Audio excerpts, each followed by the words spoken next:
and welcome back to a new and exciting episode of Wow, thanks for the bits. We appreciate it. Raznak, thank you so much. Welcome to Vecna, Eve of Ruin, right here on Monday night, a Proficiency bonus. My name is Michael. I'll be your Dungeon Master, along with all of my wonderful and amazing players. We're so glad that you have joined us for another stream here as we dive into this D&D 5th edition adventure. Don't forget to check out some of our sponsors, Little Dragon Corp and Cardboard Castle Games. If you type in !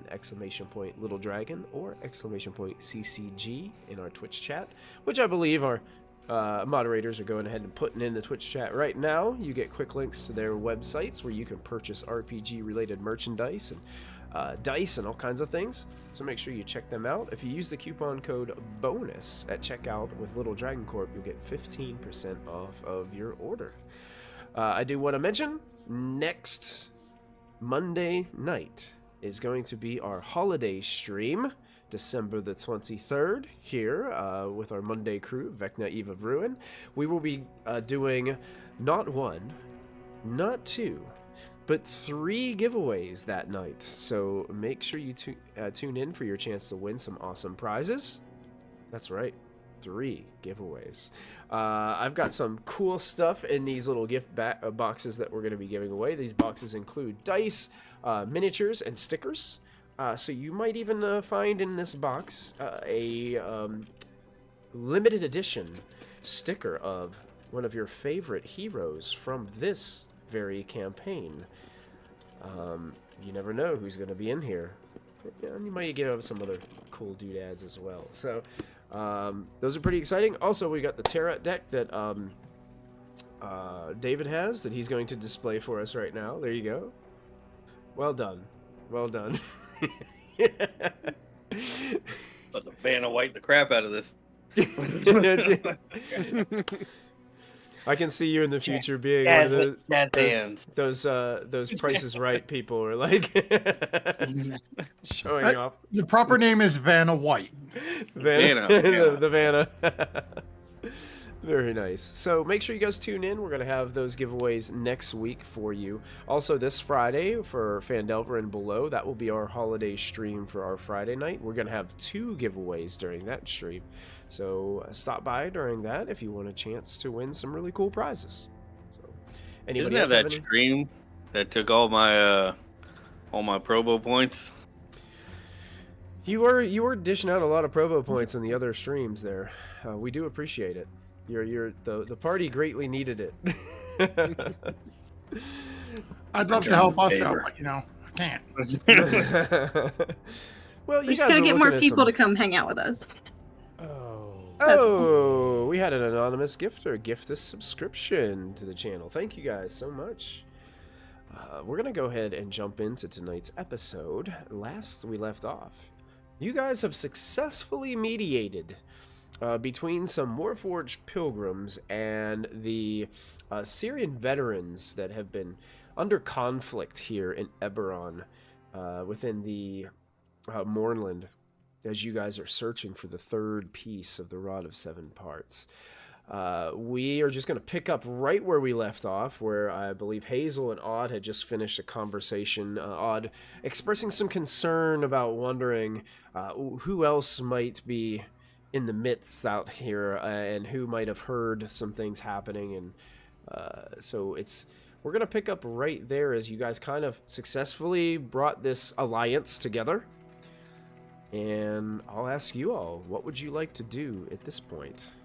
Just a reminder to viewers, Orkin had rolled terribly, and the horn had made an audible sound up to 600 feet and exploded everywhere. So that's where my concern of who heard it came from, is a 600-foot radius of boom. What can I say? I came to bring the pain. To yourself. Only to yourself. Fair enough. Oh, I moved away, so if it didn't explode, it didn't hurt anybody else.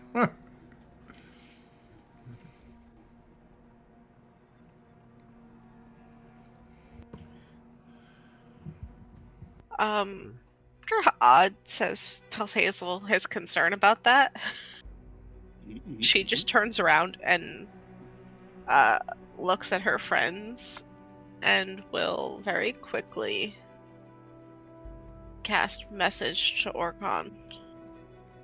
And she'll be like, Odd has a good point. What if the horn told people where we were? Awkward. Well, if it did, it told them we were outside of the city, so it shouldn't make that big of a deal, in my opinion. We best be on our guard either way. And now the city has more people in it. And I realize that I sent that message back, and now I'm thinking to myself, and she's not hearing any of this. Hazel, having heard that back, just accepted it. It was like, oh, okay, he's not worried, so she's suddenly not worried again. No thoughts. You know, Selena and Forrest over here probably seeing Orchid sit there like... And you just see Hazel in the distance like... Because, you know, we don't... We're not clear in what's going on in our brains ever. Never. It's like, what's going on? And then this one that would require is you know what's right? going on in your brain. Hazel has no idea what's going on in her own brain, so yeah, good point. I did start a new poll for the Twitch audience. Did anyone hear the horn blast explosion? Yes or no? Let's vote no, because otherwise the DM is gonna make it happen. Let's be logical here. I think every one of us heard it when it blew up in my face. I heard it doesn't mean a problem. It means there was audios. Yeah, effect. Is this one of those if a tree falls in the woods and no one's there to hear it, does it make a sound kind of things? Is that what we're doing? We here? definitely Is all this heard it make a sound. And then we heard the sound Orcon made when he went, ow! It was a bit less loud. Self-contained. I like that theory. Now we don't have to worry about it, because I would like, if I can I retcon and just say I picked up the lion's head piece of it so I can return it to that wizard? Oh my god. Yeah, you can pick it up. Yeah. Okay. At least that piece. Yeah. Would probably be a nice gesture, considering that was a borrowed item. You may never be allowed to borrow anything from her again. Understood. Noted. Just means I gotta steal it. 3 most powerful mages in the multiverse, right? That's right. Problem. What could go wrong? They summoned us. I don't... It's just payment. I mean, come on. Yeah. So now, I did want to ask you guys a question. I think you guys were being very secretive this whole time about what it is you guys were actually looking for. I know that you guys mentioned that you were here to find something, to at least Mercy, I think. I'm not quite sure if you guys went into that much detail with Calith and the Syrians or not. I think we told Mercy that we needed a docent. Yeah. To, like, acclimate we would something return of it ours once we to were it so done we can using it. find our actual target. Right. Got it. Mm-hmm. I can't remember what we told the mercs. We didn't tell. Just that we're looking for something, not much more than that. Yeah. Yeah. The second one, Razanak, with the C.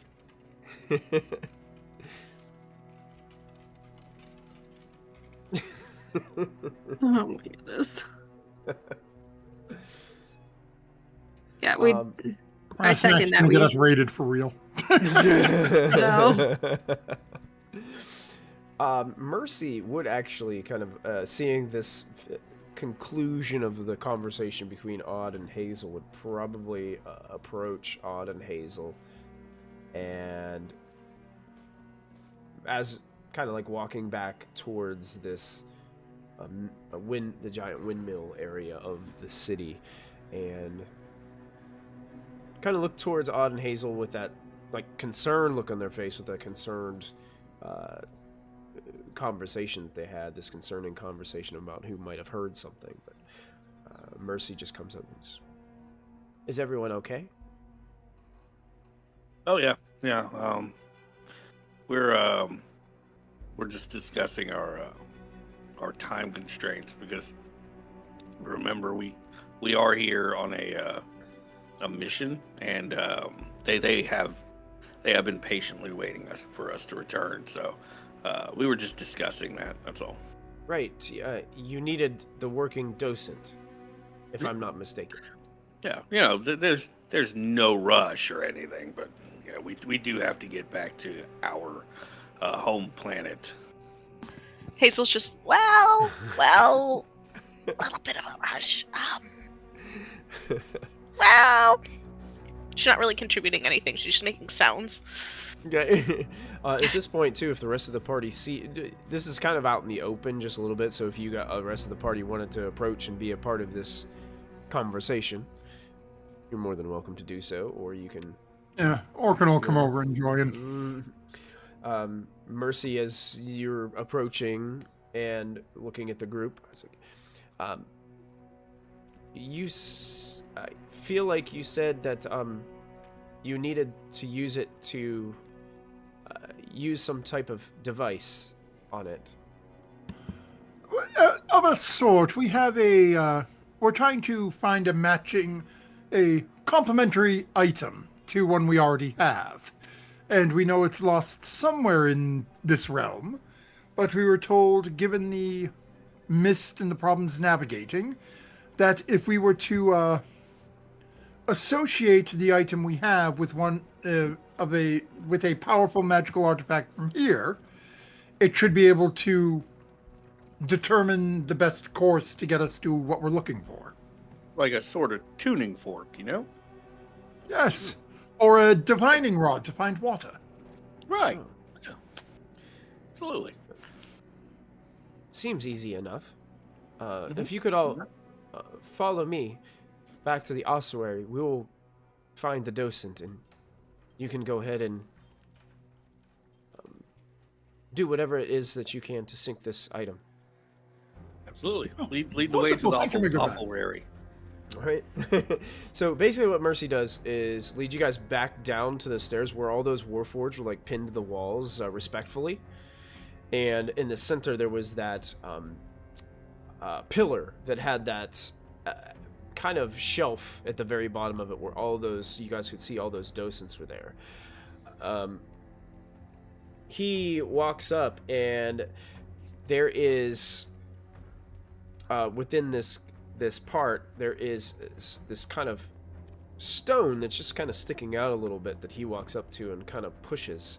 And then this kind of secret compartment kind of opens up below.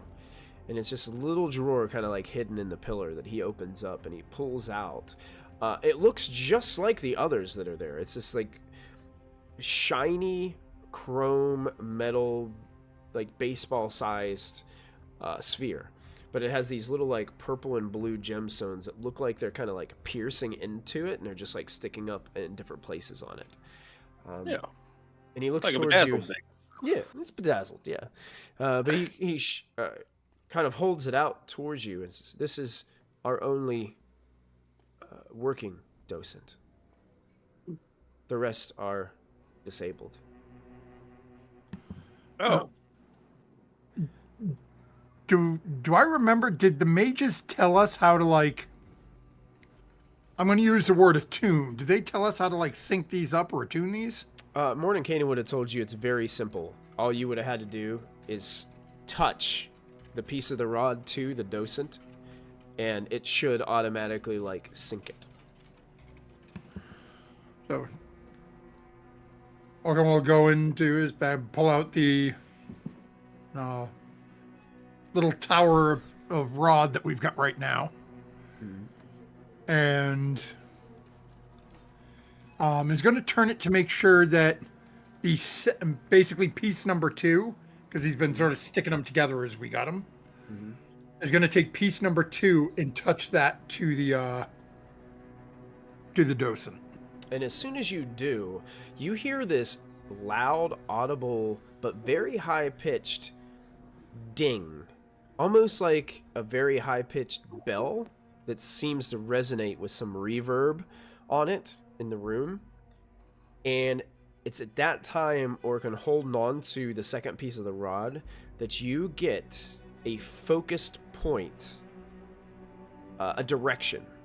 It seems to be guiding you to the east. This is the most focused this has been since you got here. Orkan's going to look at the group and say, "Oh, we have something now. We need to head east." Yeah, being a direction's better than randomly wandering, so. Yes. Looks like Should we leave immediately, or do people need to rest first? Rest would probably be a good idea. God bless you. I'm not so sure if it's a good idea. Hazel seems to be allergic to something here. It's all the dust. It's fine.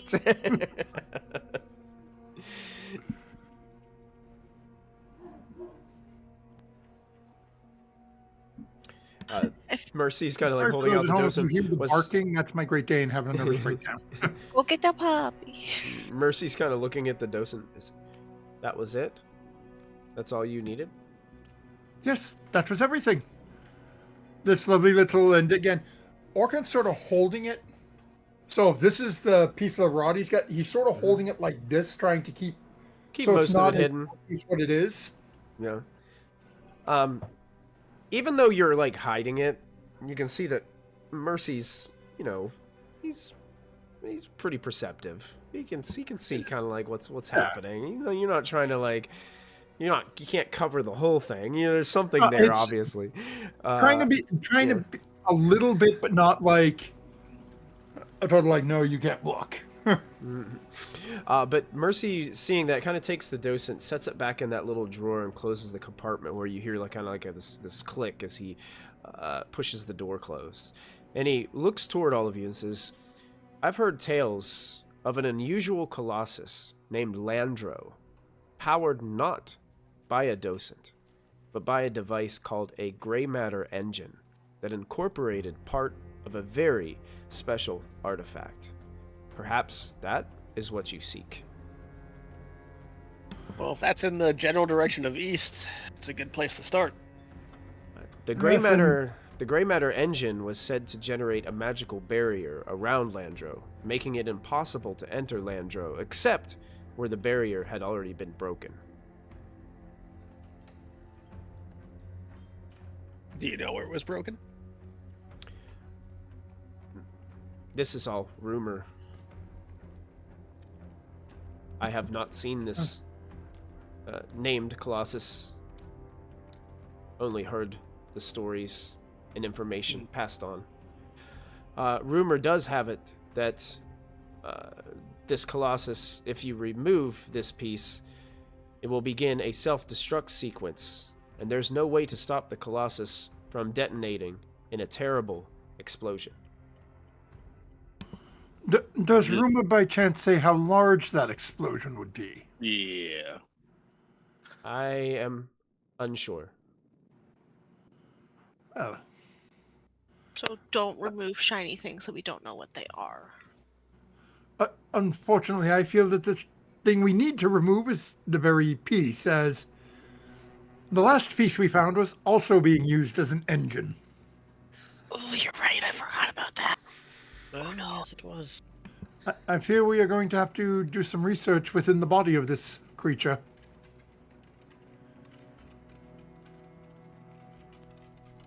Mercy, besides the Colossus, is there anything else we should be worried about? Just the blades. They roam the wastelands freely. No. And they don't treat folks like you very kindly. No, they really don't, but that is neither here nor there. Perhaps you could tell us, is there a base located in the east? I am unaware of any base. But if you come across it, be very careful.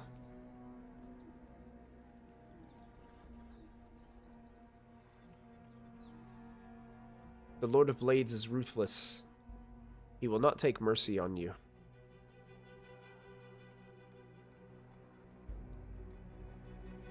Not like I. Oh, If, I get if this it. Wow. if this Warforged could smile, you'd see it smiling right now. A little pixel. Beep. That's right. We're just going to sort of gesture towards Forrest. I mean, have you seen our metal man over there? I'm not concerned.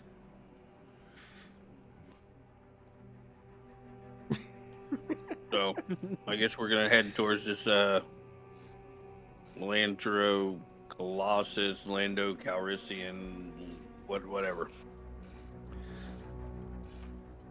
Shall we? Yes, Landro Calrissian.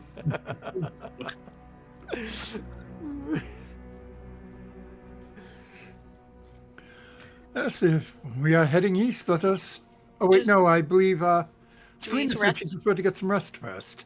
Yeah, let's take a minute. Okay.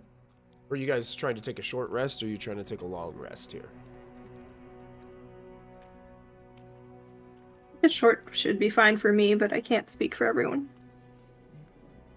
Yeah, And we'll I'm take good a with look. a short. Yeah, I haven't used much. All right. Well, yeah, you guys kind of make yourselves comfortable and at home here within the windmill of this ruined city here. So you guys can take the benefits of a short rest here as you take about an hour just to kind of regroup.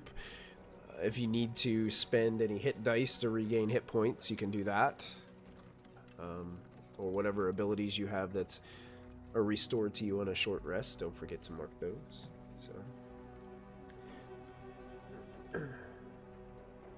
I'm missing a whole 1 hit point, so I think. Good. I was missing 3, so I burnt a hit die. Would anyone out of character? Would the temp hit point re-up help everybody? I can do that again. I have 4, so I'm not out, but I think Selena I was mean, I did lose all of them. Yes.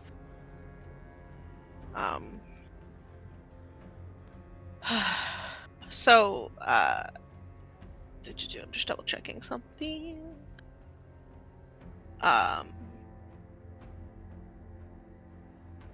So I'm going to go on another rant about how we keep wandering off and opening doors, and it needs to stop, but then again, it always gets us what we need, so she's like waffling back and forth as my inspiring leader feat gives everybody 18 temp hit points. Oh, 18 temporary hit points. So it's like wipes away what you had, and then you 18 on top. Yeah, doesn't stack. So that everyone has a little buffer again before we go wandering Appreciate off. But like Hazel's doing this, but like is kind of telling Mercy all the trouble we've gotten into with doors, and seems to be like I said, she's kind of like going back and forth on it. So It seems guys to aren't me really that sure. this group needs to exercise a little more caution. Thank you. Can you no, actually, no, you can't come with us. You have work to do I here. mean, it has worked out every single time. Art Barely. leans over to Orkin. I haven't seen a door since we got here. I think she might be losing it. Hazel just slowly turns and looks at him. Maybe it's one of those hypothetical doors, like, you know, a door of opportunity or... I mean, doesn't Orkin's lantern have a door on the front? When Kind No, one it's door just closes, open another door. one opens. Right? Hazel's just looking at everybody except Selena, and she's like, I hate all of you. So, after your short rest, you guys regroup. Are you just kind of meandering and just heading on out of Ilos there? As you bid farewell to Mercy and the veterans. You say meandering? Meandering. Okay. I will take you guys back to the main map that you guys had. And I'm going to put this up on Twitch so our friends can see what is exactly happening here. So Iolos here, located to the west of this river area. You guys are kind of traveling across a bridge and moving to the east. And Orcon, as you're moving, it's pulling you pretty much directly east from your location, so in this direction. Okay, yeah. So Right. I was going to ask if I had gotten like what range of east we're talking about, because there's. Mm-hmm. I had a feeling it was going to be the one way in the back. Yeah, you're getting It pulled is that the most direction. upright one, so. And with the assistance of the rod, kind of directing your steps, being that compass for your party, you don't necessarily even have to make a survival roll to even guide the party in that direction, because with that in your hands, you just kind of know the direction to go. It takes all the guesswork out of it. So you are leading the party there. It does take quite some time to reach this place, but nothing occurs throughout. I would say you probably have to stop for camp to take a long rest, so you guys can all get the benefits of a long rest on your way there. It would Hazel probably goes on another rant about doors right?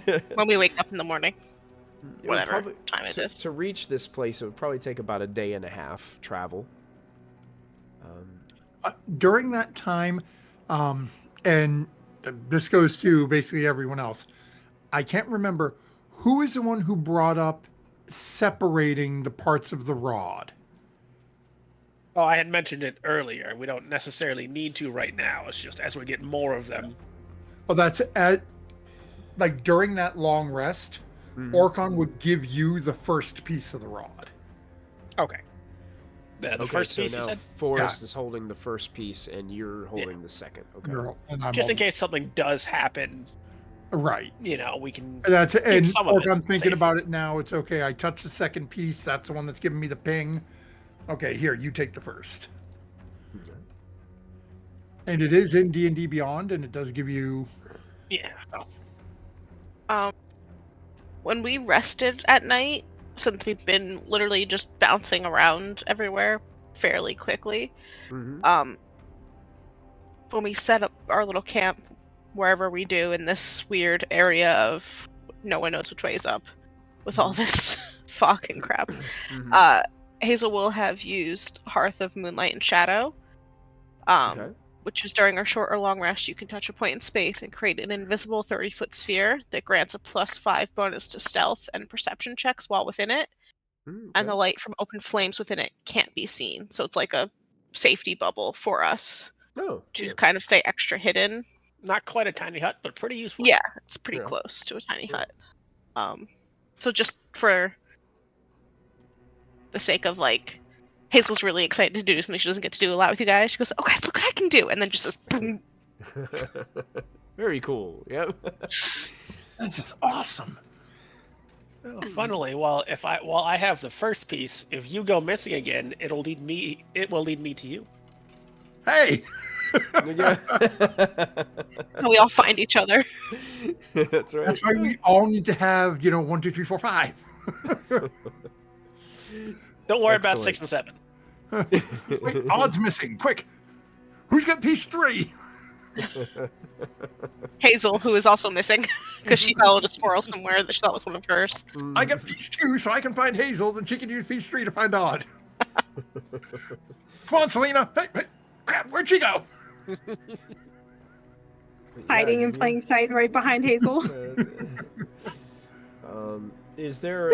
I guess I'll leave this open to you. Would there be anything that you guys would want to take time to discuss during your rest for the evening, as far as like a game plan or anything of that, or would you guys just kind of want to skip forward to? You guys are going to arrive at your destination without any surprises along the way.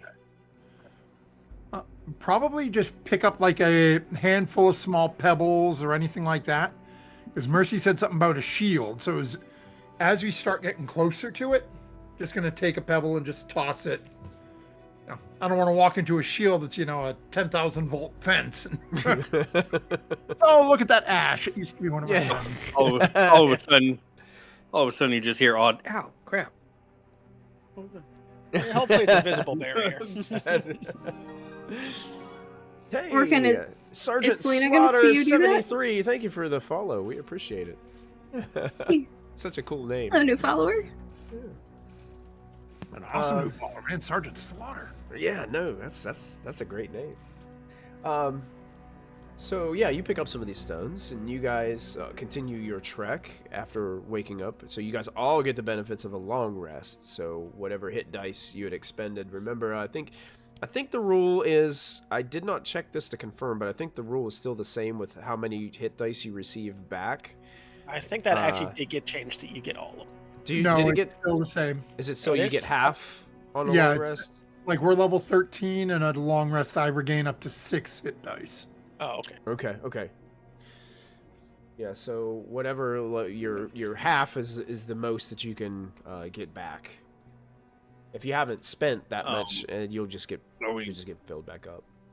Are we still doing the inspiring leader? Yeah, every time we rest, 'cause I can do it on a short or a long rest. Hazel just does it to So how much not are we talking? 18. Is the conversation once again about doors for this inspiring leader? It's about or... doors for the most part, but then it goes to, or just wandering off whenever they don't feel like listening to everybody else's plan, and she looks at Orkin and Odd, and then she goes back to ranting, because they're the I ones think she had like a I childhood did not experience wander with a off. I door. flew up, and you all walked away. I was perfectly innocent in this. I think she was attacked as a child by a door. She got pushed through a kind of door.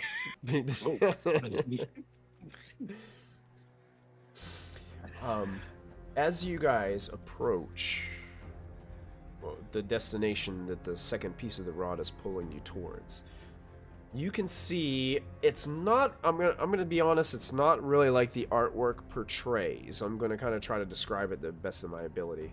Is as you arrive, you can see it's hard to tell at first because of all the mist, but it seems like there is a massive Colossus that is trapped, like lodged inside of a mountain.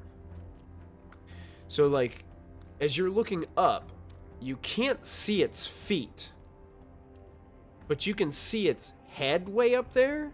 You can see like most of its left shoulder, and you can see that it has one arm kind of like right outstretched, like forward, like this. But the other arm is hidden in the mountain, and the most of the body and the legs are actually hidden inside the mountain. It's strange because you have no idea how it got there. It almost seems like the mountain was always there, but now there is this Colossus like sticking out of it. Hey, thank you so much for the follow, Dead Mats. We appreciate it. There is, you notice, a cave opening at the very base of the mountain that leads further in. And there appears to be some sort of river, stream, creek coming down out of this cave opening. I'm gonna throw a rock, one of my pebbles. Go in the door. Where are you throwing the rock to?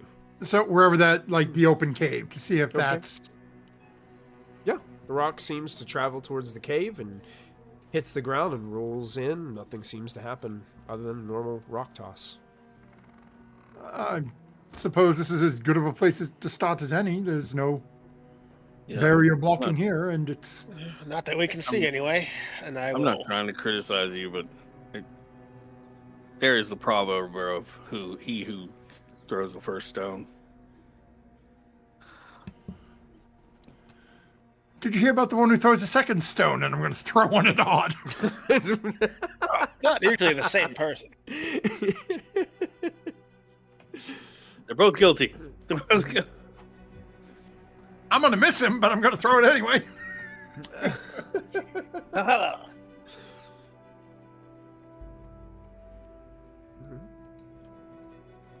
I guess we'll go in. I Okay. mean, where else are we gonna go? And apparently Chad has corrected me. According to Eggbot, 2024 is all hit dice regained. I don't I'm know. gonna bring it up later. but D&D yes. Beyond, D&D Beyond, even after updating to 2024, still says up to 6 when you click long rest. Well, maybe because when you originally built the character, it was on the old classes. When I click long rest, it says all hit dice. Oh no, it says up to 6. That's weird. D&D Yeah. Beyond just doesn't work. Maybe D&D Beyond is not using the. Maybe Settings. D&D Beyond is beyond. A bunch of parts of it that don't work as intended just yet. We can check it later because I think you guys only spent like a couple if you've spent any, so I don't think it'll really affect anything right now. We so. trust our viewers. Aquest says it's all. It's all. Yep, yeah, that's right. I haven't expended any. I keep using Forest as a meat shield.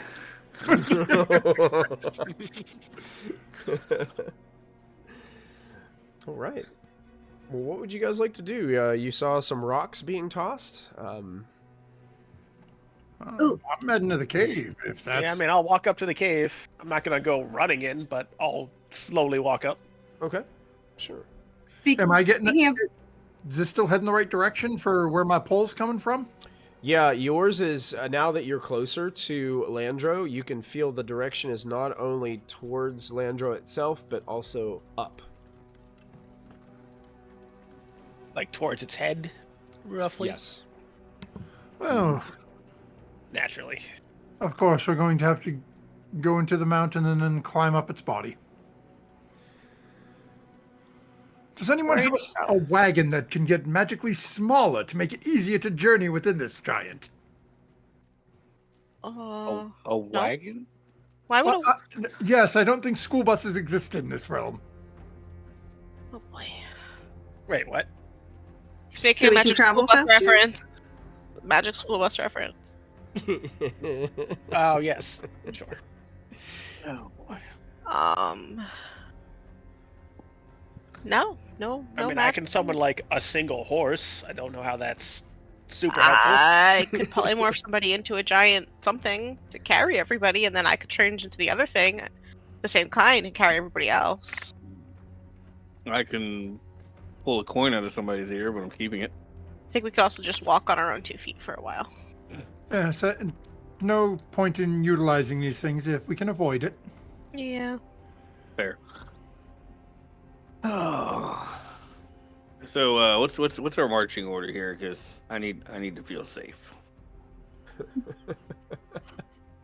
Well, I'm the GPS, so I'm assuming I'm up front. All right. And then the RPS, rod positioning system? nope, exactly. I And mean, the it's armor not- plating. we can't triangulate yet. We gotta get the third piece, and then we can start using the RPS.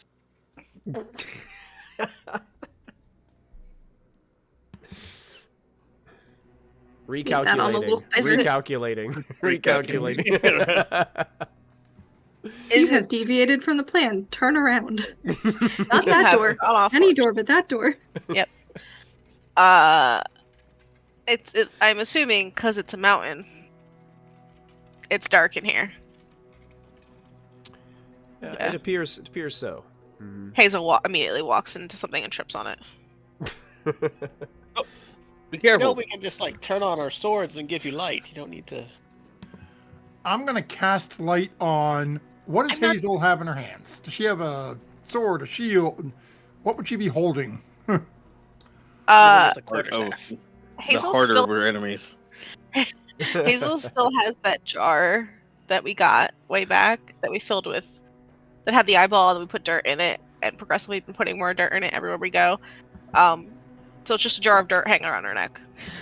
Now it is a glowing jar of dirt. Okay, so you're giving it light. Yep. So it's what's that? Bright light 20 feet and dim light 20 feet. Is that what it is? Yeah, bright light 20 and dim 20. Dim 20. Okay, I will give that to your token. And I moved you guys all down. You guys should be able to see your tokens down here. Yep. And so that's kind of like the cave area that you guys are looking at, and you can see that stream, that river that's coming down through here, just kind of ends right here in this spot. Like, it doesn't go anywhere; it just ends. Does it appear to be flowing, but just stops, or is it like still water? It's flowing, but it's flowing very slowly. It almost looks more like oil than water. Oh no. Blood. It's bleeding out. No wonder he can't move. You guys also see that this jagged cave entrance in the side of the mountain kind of resembles a yawning maw. It has warped stalactites that droop at odd angles like monstrous fangs towards the top. And a shallow stream of this thin, it's like gray, oilish liquid that dribbles out. And inside the cave is darkness, but you guys have already determined that, and were able to kind of fix that with some of your party members by casting light. Just so we're clear, there's no relation between me and the odd stalagmites. Well, How do we know that for sure? Let me see your ancestry.com. Boy, oh boy. It's up to you guys what you would like to do when you arrive at this point. Okay, so it looks like Forrest is up with me. What's Odd ran away? Odd's like, I'm done. Leaving, going back. When Odd Lost in the fog comes forever. back, Hazel scruffs him again. Odd ends up in a new campaign, Curse of Strahd. he's gone. If you walk off into the fog, that just might happen. Hazel's just scruffing Odd and just goes, "This is what I complain about every day and night." Odd is going to shapeshift into a child-sized tabaxi. She holds it higher so that it's not touching the ground. Oh no. I'll walk like this the whole way. Oh no. I have to Alright. put him down eventually. Why Nah. you do this? Why you do this? Hazel just walks with a scruffed Odd transformed into a Tabaxi. Perfect. Seems like Forrest and Orcon are leading the way into this cave area, since Yeah, I I'm gonna believe they avoid- have probably the best sight out of all the group when it comes to darkness. You're going to avoid... And I'm the at, Rockies. 120 feet. What were you going to avoid, Forrest? I don't want to touch the water. Okay. The water. Forrest is making a honest effort, a very diligent effort not to touch the water. Orcon and everybody else can kind of see this as Forrest leads the way. I'll Selena would like. What was that, Hazel? I'm gonna avoid it too. Okay. Monkey Selena's do. going to activate her flame sword, Okay. and she's going to bring up the rear so that we have some light behind us as well. Okay. Does it say how? Does it I think Flame specifically Tongue is the say same as if a it- light spell. is it the same as the light? Oh no, it I actually might be twice as much. I couldn't remember if it specifically said within the weapon how much light it emits. Does it 40 say? foot radius, bright light, and 40 dim. Wow. It is twice as good as the light spell. All right. Saving the settings, so you should be able to see Everything. a lot. Yeah. As Selena is guided by her flame tongue short sword. Orcon and Forrest, I guess you guys leading the way would be the first, as this area seems to open up here. You can see that there are corpses of recently fallen human soldiers bearing fine weapons and well-oiled armor that lie scattered about this musty cavern as you guys approach. Does it look like the Syrians' armor? Let's see. Yes, it does. It looks very, very, very similar to those that you've seen before. I think they were blue and gold, I believe, were the colors. I know it was blue, but Probably I can't turquoise. remember. Yeah, it's like that teal Yeah, there's a bluish color. turquoise spear, right? Yeah. So, What do you think? Should we take a grab few a couple moments of and these, select bring them all? back? Yeah, might as well. We're here. It's can't hurt to help them, right? Yeah, nice little memento of they might have even known who had them. So take a few minutes and start collecting the armor and weapons. Okay, the second Orcon goes to pick up armor, you kind of take a suit of the armor, and two of the armor suits that were just kind of like laying there actually animate and start lumbering towards you, and two swords just start to kind of float around aggressively. And I need all of you to click on your tokens and roll initiative for me. As Orkin jumps back and says, "It wasn't a door." Off to a great start. I'll put these on the token order, and I will grab all of these, and we'll group initiative. This is what we get for trying to be nice. Yep. So, I took Okay, the I'm alert feat Oh, there's an with an animated Eldritch one right beside Invocation, so if someone wants, they can swap their initiative with me. Wait, what? Yeah. I took the alert feat through the Eldritch Invocation. Ah, Let's and me it and lets you me switch. swap initiative with a willing ally. So if someone wants to, just throwing But- it out there. Me and you could switch. We could swap. That does seem the most effective here. Yeah, that'll be great. I can switch with Forrest to put him up top since he's near all of the problems right now. Okay. So you're using your Eldritch. Is that what Yeah. that does? So with the Eldritch Invocation, I can take an Origin feat, and I took the Alert feat, which gives me proficiency to initiative, as well as Okay. I can swap with a willing ally. So Okay. just put Forrest at 18 and me down at 11. Got it. So you're going to be 11, Mm-hmm. and then Forrest is going to go to 18. Got it. Yes. With that. So I'll pull Forrest up here to the top and Hazel down here. Right with Odd. Cool. Any other things? I think that'll do does it. not Right? even know we're in a fight being all the way outside. Odd, you guys would probably already be. You guys would have. No, I was being scruffed by Hazel, so I'm still adjacent. You guys are Oh, all right. kind of here as this starts to take place at the party in front of you. Forrest, seeing this, you're first to respawn. What would you like to do? Well, this armor literally stood up right next to me, so I'm probably going to go ahead and attack it. You go for it. See, don't want to use anything yet. I think I'll just go with. Yeah, I'll go with my usual. I'll cast Spirit Shroud as well. Okay, bonus action Spirit Shroud. Yep. Okay. And then 2 attacks on the armor. All right.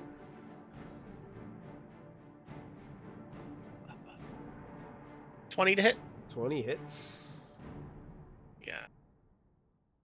15 from the sword and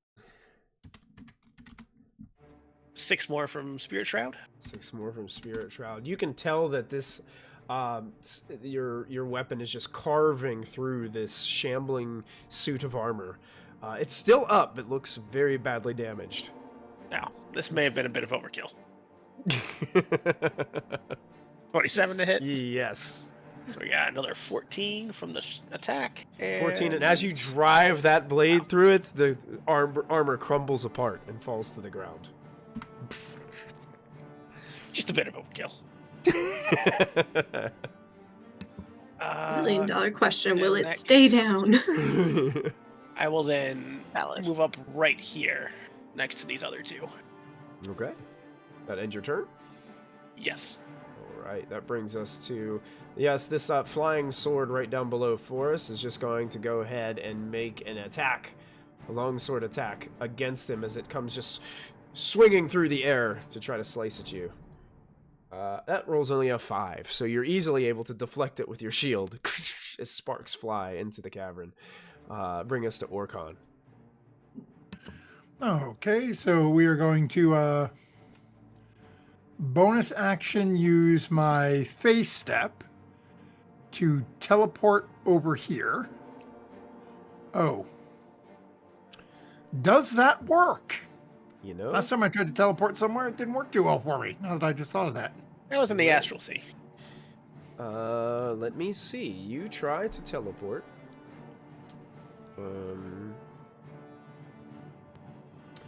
There was a section in here that said something about it. But I can't remember what the specifics were, so let me find it really quickly so I know. Not a problem. So I know they said that it was funky when it was foggy and we were outside, but since we're in a cave. There was something in here about it. Just trying to find where I'd it often is. try to search, but I'd be worried about finding spoilers, so. Yeah, you will definitely find spoilers, so that's Nikki, I'm going to have to send somebody after you if you keep gifting the Game Master rerolls. Hey. Nikki! My friend Nikki is back. Thank you, Nikki. All the way up to 10 now. Jesus Christ. Yeah. Did you not take out the trash again? What the hell? This is going to be Odd's fault. I'm just saying. It is.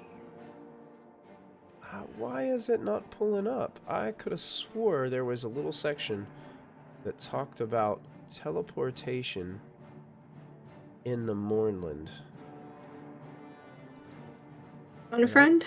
Hey, Chad, if you're out there and you've been running this, you know anything about Hey teleporting there. to Mournland? I'm right at the beginning of the chapter, too. I thought it was right at the beginning. I apologize, everyone. Oh, here we go. That's where I wanted to go. Here we go. Repeated navigation, muddled magic.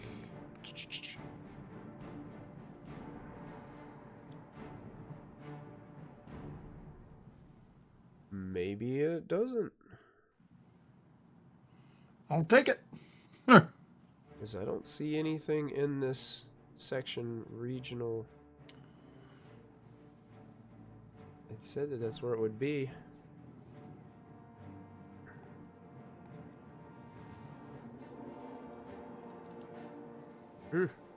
Yeah, I'm not seeing anything. Mournland magic doesn't always function as intended. Particular teleportation and divination magic. See regional effects. I click on regional effects. Battle magic creatures.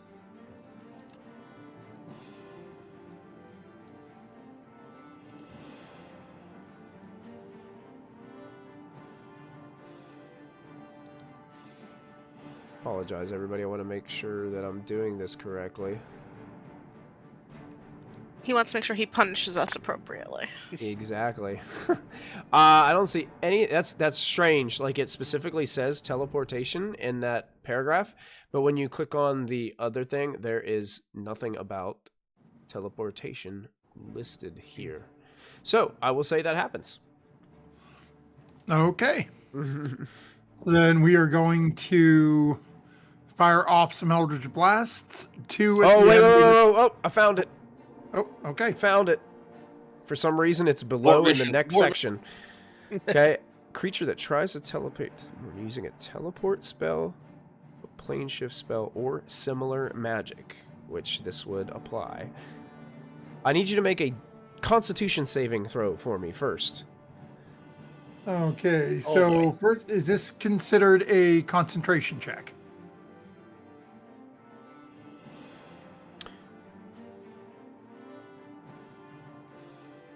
Oh, wait, hold on a second. Never mind. I read that wrong. Oh, no. Well, anyway. You don't have to make that check. Okay. It says if a creature tries to teleport to the Mournland. So if you weren't in the Mournland, you were trying to teleport here, then this would take effect. Oh, okay. That makes more sense. So it's really more for like the big spells that can get you mass. plain It's Yeah. it's for the big ones, yeah. Yeah. Okay. These small little teleports, it doesn't seem to have any rules for. So yeah, you're all good. Okay. Who's that? Rooney Runes gifted a D10 inspiration to you guys. Look at that. Yeah, we need finally some backup for us. Oh, the DM needs All it. those ones that we never use. Okay, so we're gonna fire off 2 shots at this animated armor and 1 at flying sword number 2. Okay. So first one at the animated armor, 22. Indeed. Okay, so that's 12 force and 5 thunder, and it's knocked 10 feet back. 10 feet back. It Again, kind you of don't have to knock them away from me all the time. it comes back about 5 feet, but it bumps into this ledge, and it can't really go any further than that. Okay, so we're gonna change it up then if it's not moving any further. Next 2 are going at the flying sword, then behind it. Okay. 18. 18. Let me double check just to be sure. I Ooh. think that hits. 14, It I don't does. do it. Yeah, the 18 hits. The 14 does not, unless you'd like to spend some group resources. Wait, wasn't the 14 at the sword? No, I'm switched. Both of them are going at the sword now. Oh, okay. Yeah, the 18 Because will hit the sword. the The armor's 14 not will. going anywhere. Okay. So, okay, so for the sword, that is 8 force damage, and I'm trying to knock the sword back 10 feet. 8 force damage and trying to knock this. Okay, 8 force damage. And the sword does move back 10 feet. He actually, since he's floating, can get like above on that top ledge a little bit. And is now Okay. knocked out of Forrest's threat range right now. And then Yeah, thanks for that. Did you want to spend group resources for the 14 to try to hit, or are you going to let that one miss? Okay. we'll just let that one miss. Final Eldritch then- Blast just takes a big chunk out of the ground inside the cave there. 5, 10, 15. We'll go 10. We're just going to hook around the corner a little bit. Oh, so you're moving forward up there. Okay. Got it. Oh, crap. Orders having are 120 effective dark doors. Eyesight means you went through a door. I Ah! didn't go through a door. I can still see people. Nikki Rain, You thank can you for just that barely see D10. Orcon in specific may need it. We'll see. So animated armor number 2 is going to look to, well, it's just facing Forest. It's just an animated suit of armor. It can make 2 fist attacks against Forest, so it's going to multi-attack against him. These are just slam attacks as this armor. 16 to hit? No. Probably not going to do it. Deflects, and a 15 deflects as well. So Forrest just holding the shield. Ping, ping, as this metal clambers down onto the shield. Bring us to flying sword number 1.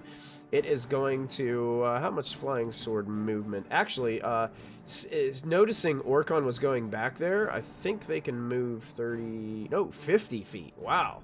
So it just chases Orcon, because Orcon was the one who started messing with the armor first. And it's gonna try to it's gonna try to stab Orcon with as it comes down. That's a natural 1 for it just sticks into the ground. You know what? I've got 10 of them. I'm gonna DM rerule that. This is for you, no. Nikki Rain. Let's see if we can hit Orcon. That's only an 8. Nope, that'll still miss, thankfully. He tried, but thank you, Nikki Rain, for that. And that will end Flying Sword's turn, bringing us to Odd with Hazel and Selena on deck. All right. So I am still scruffed, I imagine. Hazel would have let you go when things started flying. Okay, so I fall on my tushki, and You're a tabaxi. You would have landed just fine. I land on all fours. There you go. and I start to scamper. Let's see here. 5, 10, 15, 20, back into the circle of safety.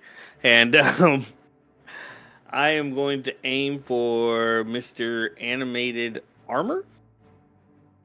Okay. Actually, as a matter of fact, it's just one flying sword in the armor guy. There's two flying swords. Yeah, two flying swords. One There's two is swords, one attacking got knocked away. something up there in the distance that you can't see. Oh, no, I see it. Okay, so that's 5, Hmm. 10, 15, 20, 25. 25 feet away from me. I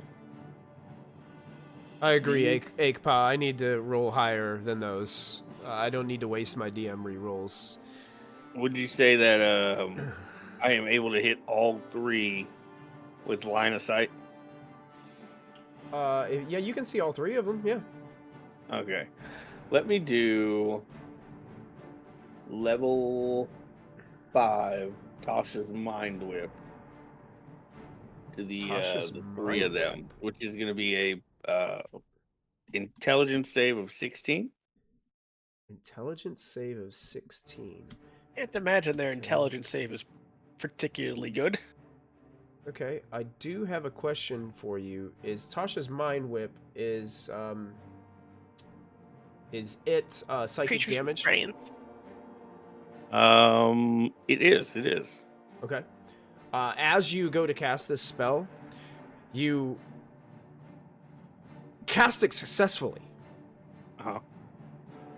Nothing seems to happen to any of them. You get the idea that these particular creatures are completely immune. Okay, but what about the effect? What is the effect on it? Can't take a reaction until the end of its next turn. And moreover, on its next turn, it must choose whether it gets to move, an action, or a bonus action, but it only gets one of the 3. Let me see. I gotta think about that because they are unaffected by anything to That's do certainly a with question. their mind. Considering they don't really have much of one. You physically lash out one creature. Target must make an intelligence save throw on a failed save. It takes, it can't be more over on its next turn. Yeah, so I think it's more like if it saves or if it doesn't. Okay, I'll make saves for them. If they don't save, then that effect will take place. Let's see. So they're making intelligence saving throws, you said? Yeah, 16. Okay, 16. The flying sword up there by Orcon rolls a 2. The armor rolls an 8. And the next sword rolls a -3. All right. It's close. They were close. There. I'm not going to bother re-rolling any of those. What, just because you need a natural 20 to succeed? Yeah, that's about it. Yeah. You should be fine. Use up those those DM rerolls. So you get the idea that you're not damaging these things, but you're causing it enough of a disturbance to give it a little bit of a hiccup in its actions. Yay. Anything else odd? No, that's good. This can do it. All right, Hazel, that brings us to you. Hazel's gonna move up. When I get here, can I see that sword up there? That flying sword too? Yeah. And these Okay. ledges are they don't pose any like challenge for you to kind of climb up there movement wise. I don't need to climb up there. I'm going to cast Starry Wisp at that flying sword. Okay. I do 28 to hit. Definitely is going to hit that flying sword.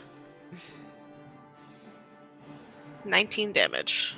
And with that, the sword crumples into pieces and falls to the ground. Whoops! I broke it! I broke it! What was once a fine Yeah, weapon that nice things. is now destroyed. Okay, anything else? That's it. Hazel? All Hazel right. just feels bad she broke something. That's all right. It was a little on the possessed end. Selena, you're up next. Helps if I unmute myself. Selena is going to move up near this armor dude and take a swing with the flame sword. Okay.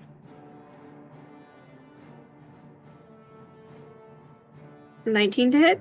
The sword carves into the armor. You can roll your damage. 19 damage. And as you do, parts of the armor just catch on fire as the thing falls to pieces into a pile of what used to be a terrible animated piece of armor. No more. Bye.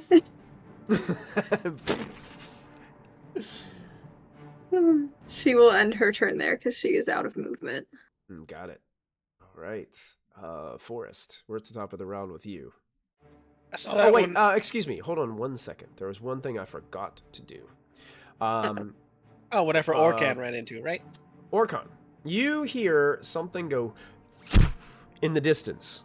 And you look further down, and you can see there is a Warforged down here, pretty far down in the hallway from you. And it just takes a couple of pot shots at you from this distance. They can make multi-attack, I believe. Let me double check and see how many to be sure. I just want to point this out for those of you in the party who aren't around the corner. This thing that just is shooting at me is not what I saw. There is more. You're getting a 3 arm blade attacks as this thing is just going. No, arm blade. I mean bolt launcher attacks. Here they come. The first one's a 10, so I think that's gonna miss you. That'll miss. All right, Cat, you're gonna have to move out of my way because I cannot see. Here comes. That's okay. The next 2 were 3s, and they both miss as well. It's like 24 to hit for the second one. Yeah, that'll do it. 12 points of piercing damage as you get stuck with this bolt. And the last one is only a 14. That'll miss. I'm going to spend a DM Barely. reroll and try to hit you. That's a natural 20 for a 28 to hit. Nope, that misses. You take 17 points of piercing damage from that. And then that individual immediately runs and disappears. You all hear? Ow! No, you don't get to run away. Get back here. That's what I say to you. I'll take one. Hey, thank you, Nikki Rain. That DM reroll worked. We will take that. Thanks, Nikki. I'll remember that. All right, Forrest, now we're back to you. I'm sorry. I forgot all about that That's all good. little Yeah. surprise. I'll take me. Nikki says, 4. yay, in chat. Well, I haven't seen the other guy, so I'm just going to kill the sword for now. Okay. Focuses on the sword. 22 is going to hit. 10 radiant 10 radiant. plus another 6 radiant. Keep rolling 1s on my spirit shroud damage. Okay, it barely looks like the sword is able to hold itself together from one of your slashes. Alright, fine. I literally rolled minimum damage. It was 1s on both.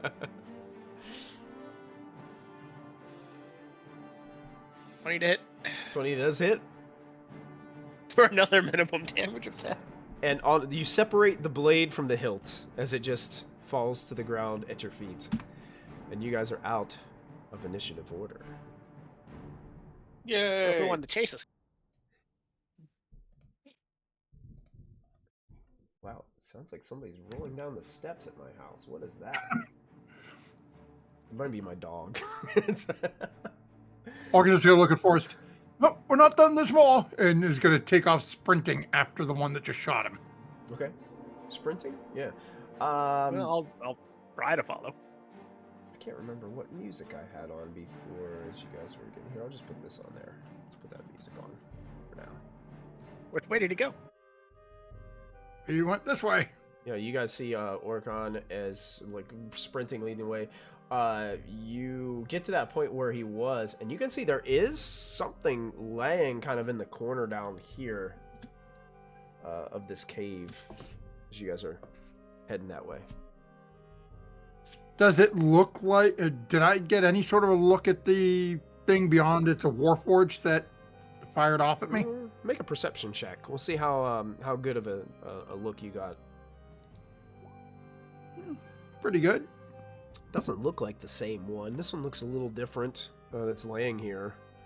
It's kind of not necessarily laying here. It's just kind of like, I guess it was just. It seems like it's sitting here in a strange, awkward. It's just like a very awkward position, almost like it's sitting down with its knees up. No, just look back at Forrest and seeing Hazel come up behind. Nope, it's not that one. Must be around the corner. And just ignoring it and getting to the next corner. And this time, Hold on. What are you talking about? Wait for everybody. Stop it. Jesus. it shot me. Okay, so you run towards it? Yeah, you guys This can is running away, clearly it's gonna test Orcon me has here. these massive bolts like sticking out of him. Hazel waits where she is and we'll call back to Selena and Odd and go, something shot him. Catch up, please. Odd is just kind of sitting on the floor, pruning, grooming himself. What? Can I go this way? What's going on? Yeah, of course. Selena, carry me. Okay.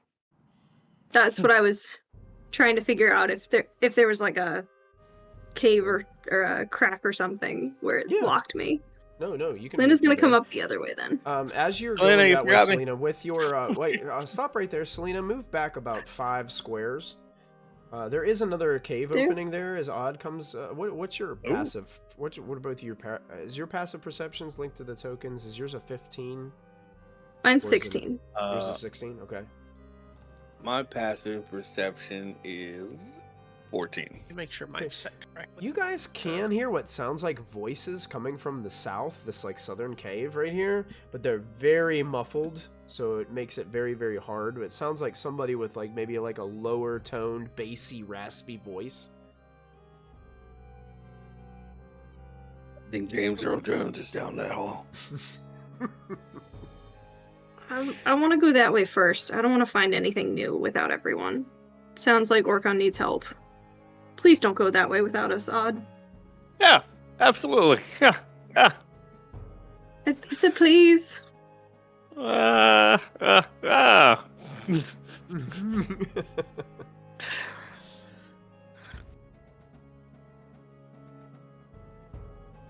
think we need to take a minute to regroup here. We keep running off. Who knows what's gonna happen? As Forrest and Hazel sort of catch up and see an Odd come over, Orcon's gonna look at the group and say, "No, it looks just like this." And I'm going to cast Alter Self to make myself appear as that individual that just shot me. Okay. Yeah, so you guys see Orcon transform into a Warforge that kind of has a close resemblance of those that attacked you guys in the wilderness here in the Moorland. Odd is gonna catch up and see the Warforge and just kind of arch his back and start hissing.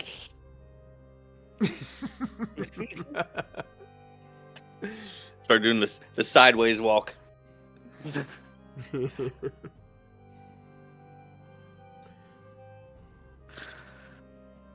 Selena's gonna tell the other ones what they kind of heard, but also be really confused. Like, wait, who is this?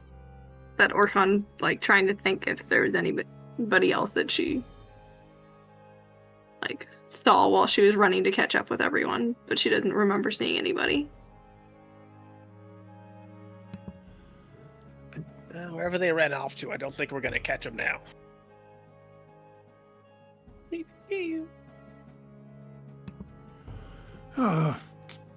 Pull one of the bolts out. Throw it on the ground. Gross. Well, perhaps I should just stay in this guise for the moment. If we run into the person, perhaps it will confuse them. Well, he sounds a lot like Organ. Mercy has requested a pet. I'm gonna try to pick up Odd.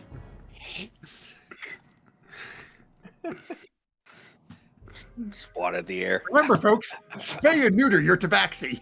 No! Too young for that.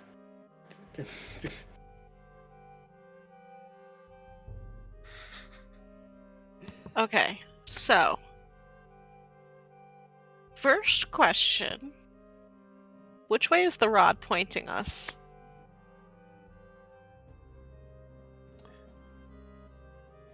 Is it just straight up right now? Mm. That's annoying.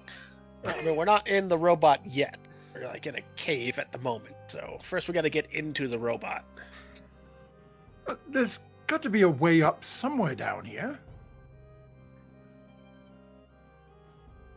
Odd is This just Warforged in the staring. corner isn't responding at all, like reacting in any way while all this is going on around him. Just sitting there, completely still. Odd is staring at Orc and his force says, "We got to get into the robot." It's going to be a very tight squeeze. He's not very big. The big robot. Oh. Orcon's going to feel very uncomfortable and drop concentration on alter self. Oh, Jesus. Very nice. Goodness. Selena, you said you saw something down there. I didn't see anything, but I heard it, and it sounded not good. Orcon's going to come over and just sort of take a listen. Okay. You hear the same thing. You don't really think even a perception rule is not really going to help you here. It's just a lot of rough, gravelly kind of voices. Ooh. Orcon's going to look over at Selena. Should we just call out and see if anyone responds? I don't know if that's a good idea. Those other things came up and just started attacking us, and swords started flying. Yes, and then as I turned the corner to get away from the sword, somebody shot me. There already nowhere here. I wish I could have taken credit for that, but that wasn't me. Oh no. You know what Hazel would say? No, even though it's the corner, it still counts as a door. Where is Hazel Huh. anyway? Oh, she's up with Right over here. the forest. It's adorable. Hazel looks so angry, and it looks like she's contemplating healing none of you. Well, only Ever. one person actually took damage, so I would like to point out, that was like 30-something point, almost 40 points of damage. Yeah, because guess what? You wandered off.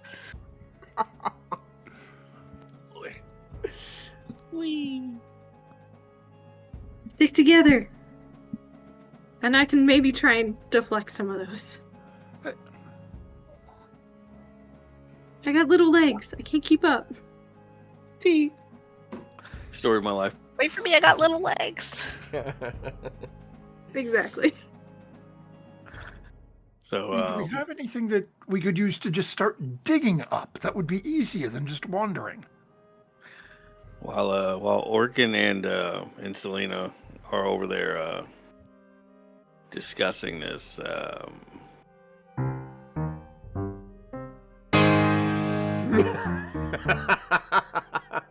Very nice. Make a, Can we get a stealth check or a something? I stealth think check, one of yes. us would notice. That's a stealth check, Odd, as you're drifting away. no, what kind of roll is that Look at that. I believe both of your passive perceptions are higher than a 12. Yep. So it's one of those things where Correct. you're talking and you guys just both turn your heads and see that Odd is drifting down that hall, that cave. crap? It was the piano that gave me away, wasn't it? That's right. I'm going to use my telekinetic shove as he starts getting a little ways away to just sort of reach out and just pull him back. Okay. Now. So how? Yeah, you can kind of pull him back with your telekinetic shove. Yeah, Okay. basically, as he starts walking away, I'm just going to pull him right back over to us. Okay.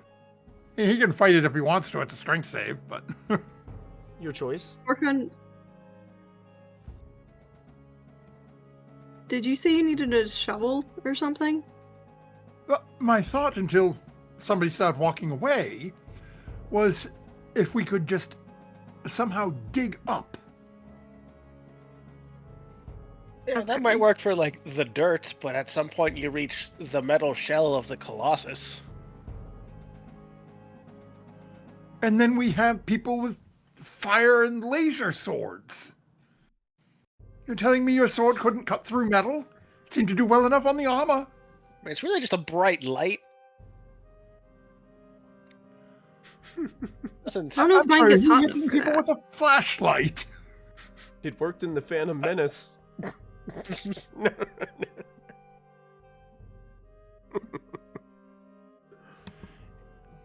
I do have a shovel, but I don't know if we want to try digging. It might collapse on us. Well, yes, and a shovel, it would take us the better part of a year, probably.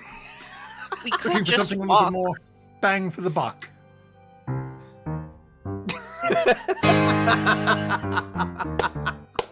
Scruff him. For the love of gosh. Make a new stealth check for us, Odd.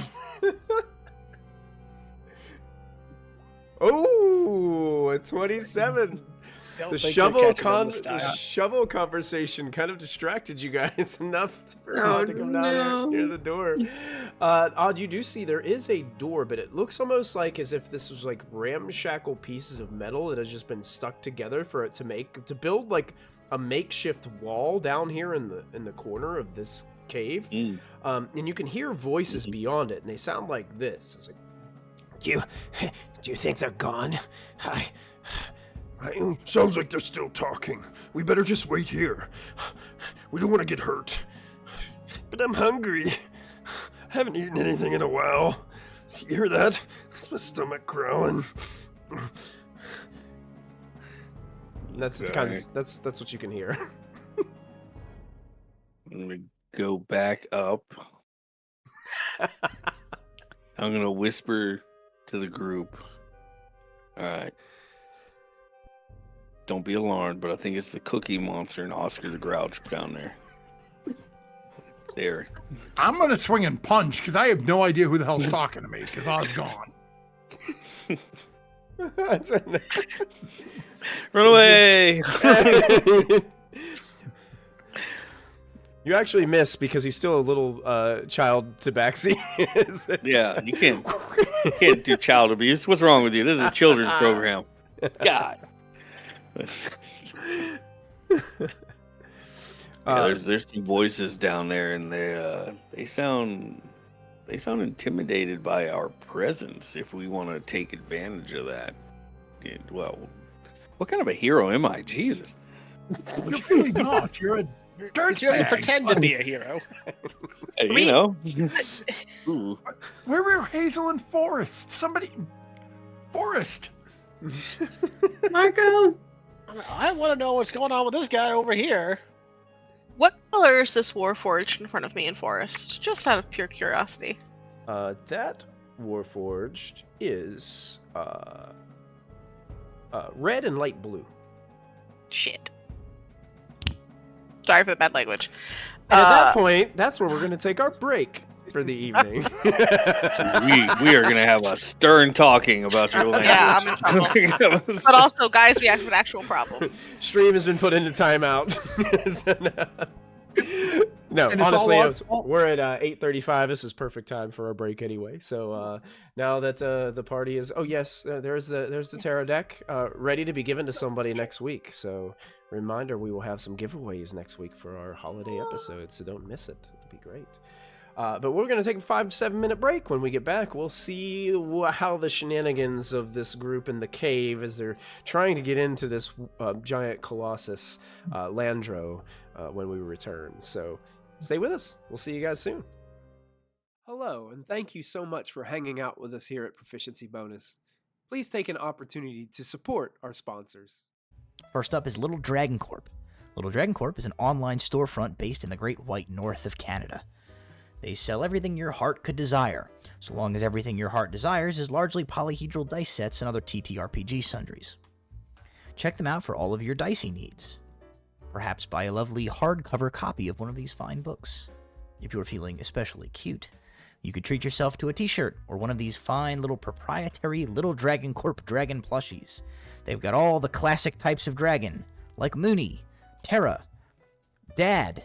Whatever strikes your fancy over on Little Dragon Corp, be sure to enter our special promo code BONUS at checkout for 15% off of your order. That's BONUS, BONUS, for 15% off your order. That's like if you made 7 individual purchases, you could basically buy anything you want on the store, and it's like it was free with all the money that you saved from earlier. I'm absolutely positive that's how math works, and I will be taking no questions at this time. Thank you, Little Dragon Corp. Cardboard Castle Games is a brick-and-mortar game store local to Evans, Georgia. They have a wide selection of tabletop gaming and other cool games like Magic the Gathering, Pokemon cards, and even Yu-Gi-Oh! You can visit them in-store and let them know that we sent you, or you can go visit their website at cardboardcastlegames.com. Don't forget to find us on social media. We're on Twitter, Facebook, and Discord. Links to our social media pages and outlets are located below this video. Don't forget, you can also support the channel by following, by subscribing, remembering to click the bell notification so you never miss another live stream, using channel emotes, and if you're an Amazon Prime user, you get a free subscription to Twitch every month. While we are away, now is a great time to go subscribe to our YouTube channel. It's absolutely free, and there you will find hours upon hours of content to enjoy. Click the bell icon to activate notifications so you won't miss a single show. Once again, thank you for joining us. We hope you are enjoying the show, and we'll be back in just a moment.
And welcome back, everybody. So glad that you are joining us for some Vecna Eve of Ruin right here at Proficiency Bonus. Our party is in the caves here in the Mournland in Eberron, near a massive colossus called Landro. The group down below, you guys were odd. We came up to you guys and talked to you about hearing these voices. Forrest was mentioning something about this Warforged in the corner, and Hazel seems to have made some sort of realization. And that's where we're going to pick up.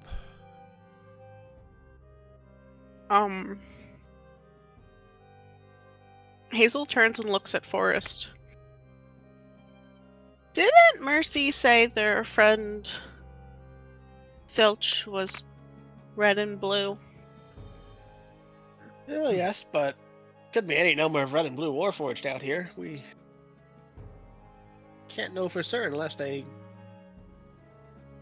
Tell us. tell us. This Warforged in front of us on the ground, does it look damaged? It does not look physically damaged to you. And it hasn't reacted to us being near it, the group running by it, nothing? No. Kind of like wave at it a little bit. Just waving in front of it like this? Yeah. Nothing seems to happen, Forrest. Ooh. Kind of shake its shoulder just a tiny bit. Like, The Yeah. minute you Hey. shake its shoulder, blue lights illuminate in its eyes, and it stands. Hello. you all right? I seem to be fine. It looks over itself. Structural integrity seems to be in good order. Who might you be? Well, my name is Forrest, and this is Hazel right here. We just kind of happened upon you just sitting in this corner. Just Nice to Not meet you. moving. They call me Filch. Hazel does exactly that face. She goes, oh!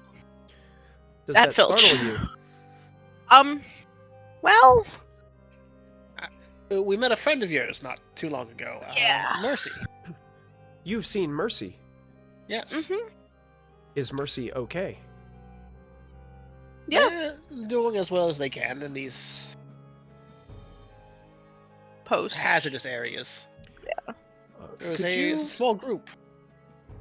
Could you point me in the direction of Mercy, as I would much like to be reunited with my old friend? When I mean, when it's- Filch says that, I just want to pulse check Filch. I know they're speaking very plainly, but like, Mhm. Hazel also doesn't want to turn loose someone that may have maybe a hazard to Mercy. Okay, So you can I'm make going- an insight check, sure. Hazel just feels a little uncertain lately.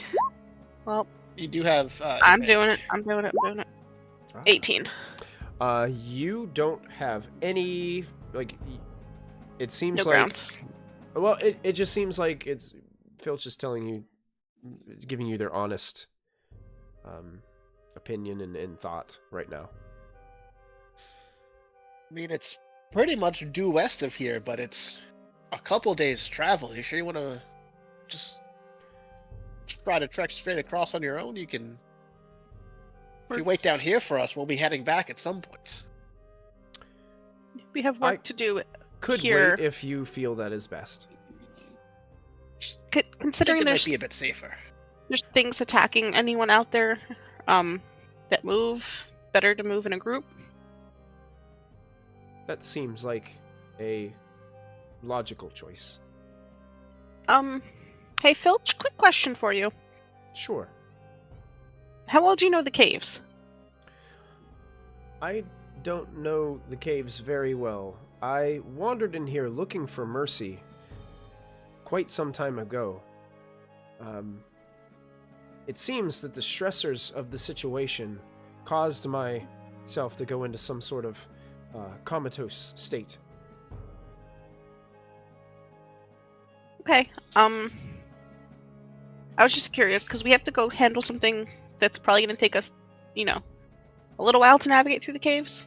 And if you knew how to get where we had to go, that'd be pretty cool. But Fortunately, I don't think I would have very much to offer. I think that's okay. I'm sorry you're gonna have to wait for us, but it's definitely safer, I think. And Hazel looks at Forrest like, am I being mean? No, I mean we haven't come across them yet, but we have heard there are blaze bears and things out in the fog. So Should I wait in the cave then? yes, I would say probably maybe towards the entrance, but Hazel gets a look on her face, and then we'll look at Force and say, well, if we get the thing and we don't know how big the boom is inside the cave the safest? We're not gonna have time to come down here and get Filch. How big the boom is, I don't seem to comprehend what it is you're talking about. The thing we need to find might cause a reaction, and it could potentially be dangerous in the area, and we don't want you to get caught in it. What is it that you have come to find? An artifact. Something very valuable. Helpful more than valuable right now, I think. Do you want to go? I hate to make you do things after you just woke up, or to ask you to do things after you just woke up, not make you. Do you want to go with us so that when we all escape, we can escape together from if the thing goes bad? I can, if you feel that is best. I'd rather know where you are and that you're safe. Because Mercy was really worried about you. So. I was also worried for Mercy. Well, I think if you come with us, and stay safe, then we can take you back to Mercy before we go home. Okay, I will join you. I heard voices. We know we're waiting for Forrest and Selena so we can decide how to deal with them. Okay. I guess we'll walk with... Yeah, we'll join We'll back walk up with with Filch. everybody else. Yeah. Okay. I assume this would have happened roughly around the same time. Yep, Yeah. and Filch will follow you guys as you walk down there. So you guys can see that inanimate red and blue Warforged from earlier is now... glimmering blue eyes is now animated and following Hazel and Forrest to your location. Oh, We made a friend. What did you guys find? you This can is- turn those things back on? This is Filch. This is Mercy's friend. Hello, Bill? I am Filch. We're gonna have them go Whoa. with us so that when we leave here, we can all go right back to Mercy together. It's a very weird name, Filth. Filch! Filch! Oh, Odd oh, Filch! Oh, Filch. The small cat creature heard voices down there. Yeah, I'm not I, quite I- sure what I the- found one of those things that you told us not to touch, and beyond the thing that you told us not to touch, there was voices, and the other voice, the one in the back of my head, told me don't open it, so I didn't open it. So Hazel, you need to go down there and open it so we can see what's behind it and find out what the voices are. Yeah, I mean, might the be guy the who thing the that guy shot who you. shot you might be hiding back there. Quite honestly. yeah. We're an enabler. I mean, yeah. I mean, he does have a good point. If they're trapped down there waiting for us, I mean, who are we to keep them waiting? Hazel looks at Who were we? Selena. What is going on? Voices. Selena voices. You're muted, love. Selena is staring at Hazel like she's crazy. So he snuck away for a moment while we were talking about shovels. Whoa, language. Language. Not me. I am innocent. I am the shoveler. And he heard some voices. Did Odd tell us what the voices said? No. I don't think he did. No. I just described what they sound like. Odd, why don't you tell us what they heard? What you heard? I heard, hey, are they still out there? And the other voice was like, I think so. I still hear them. And then the other voice was like, I wonder if it's that handsome odd fellow. And they went back and forth and were talking about how great I am. Well, I believe the first half anyway. Well, I mean, God, was that the truth? Maybe not. Can I insight check Odd when he says that? Oh, Jesus. You may. I'm gonna take Me like a too. look down here to see if there's other. Oh, Jesus. Odd, if you'd Hazel, like just to stop. try to make a deception check, you can, but I don't know if you would like to. That's Oh! only the one way in and out. Crap, Hazel believes Odd. Crap. Even though you believe in the delivery is very good, but it's hard to believe that anybody in Eberron would be talking about Odd in this manner. Especially because he's as a tabaxi right now. Like they didn't. Right. No, nobody knows who Odd is. He's the cat lord. Wow, that hurts. That hurts. All right, I'm just gonna march back over. I'm gonna march back over to the door. Wait. I'm back here. I'm back here. Nope. Music's playing. It's already done. You can hear as you're approaching Forrest the is yelling, door. "Come back here!" as the music hits. I swear the voices, they just keep getting closer. I hope they don't come this way. What if they're just so terrible and evil? What if they try to eat us? I don't want anybody to eat me. I'm hungry. I need food to eat myself. It's gross. I don't think it's the Bless one you. who shot you. Thank you. Sorry, I thought I hit mutant time. Hey, listen at the door. Do you hear anything? Oh, I think I heard footsteps.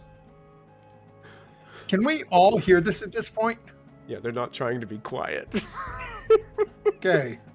I am actually going to do something then from where I'm standing. Let me just double check and make sure I'm remembering this correct. Yep. So I can do this with no verbal, no somatic, and it's completely invisible. Okay. I'm going to cast Mage Hand right beside Odd. Okay. Well, hello, Mr. Fancy Pants. And then right after I cast it, right next to where, like at Odd's chest level, on the door. Immediately you hear something startled, like jump from behind the door, and you hear, Nobody move. There's someone there. Maybe they'll go away. and then you hear another one go, shh, and then nothing. Oh. We can hear you. Water deep investigation unit. No, you can't.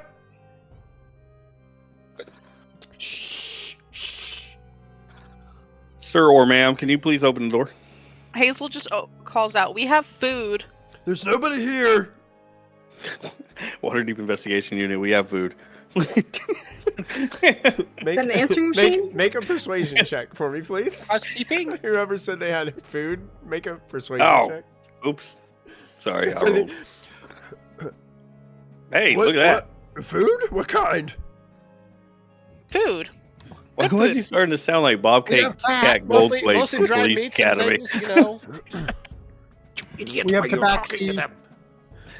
Ooh, I haven't eaten a tobacco in a while. Whoa.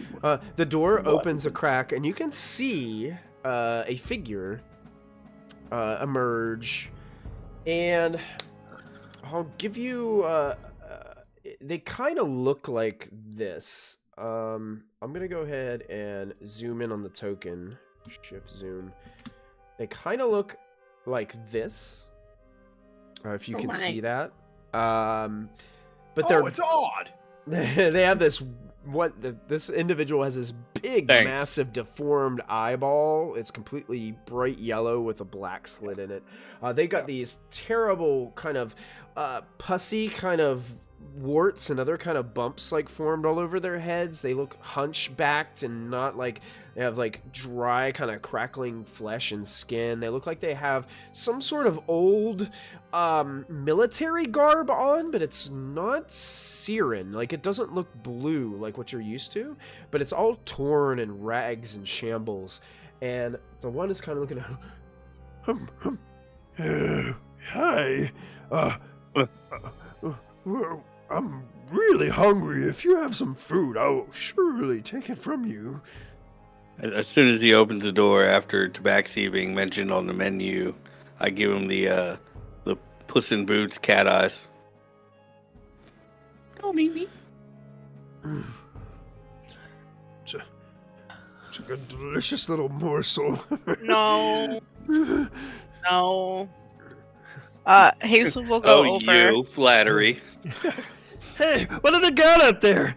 And then you see another one kind of like going over, like trying to move the other one out of the way, looking over his shoulder. They all have these like strange deformed eyes and all kinds of different deformalities to them. They look very, very affected by whatever. There's something going on with these fellows. Oh, what's a pair of handsome gentlemen like yourselves doing here?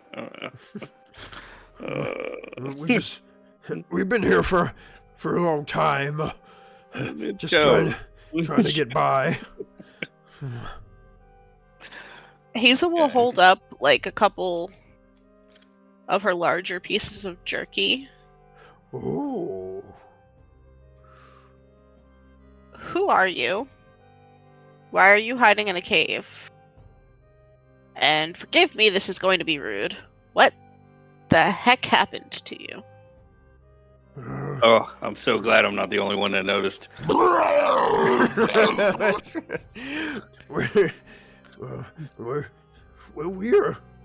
soldiers we're Breelish soldiers.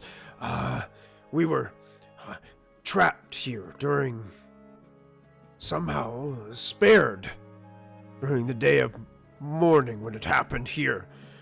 And I don't know what happened to us, but something did. And they look at their hands and how they're warped and deformed and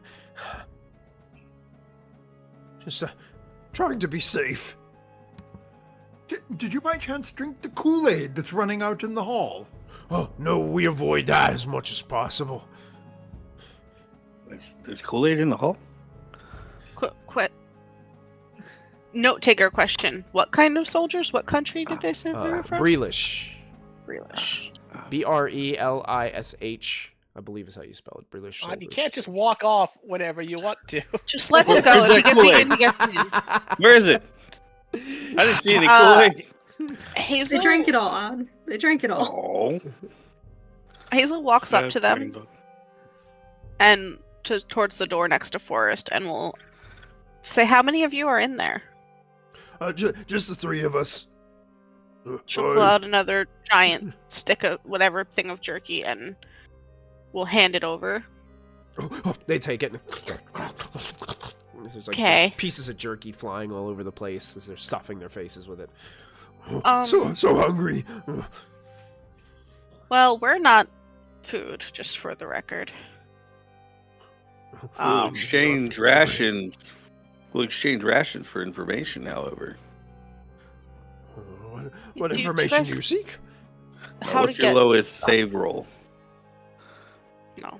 What is a save roll? Is it a Very delicious Is pastry. it like a croissant? Yes. Oh. Do you guys know how to get to the top of the mountain from in here?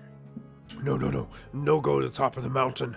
Large birds live up there. Not the mountain necessarily. The robot that's like half merged with it. So robot scares us. No go near robot. The big one or the smaller one? All of them. All of them. So you never go very far from here then. This is our fort. This is where we stay. Only come out to find food. Rats, bugs.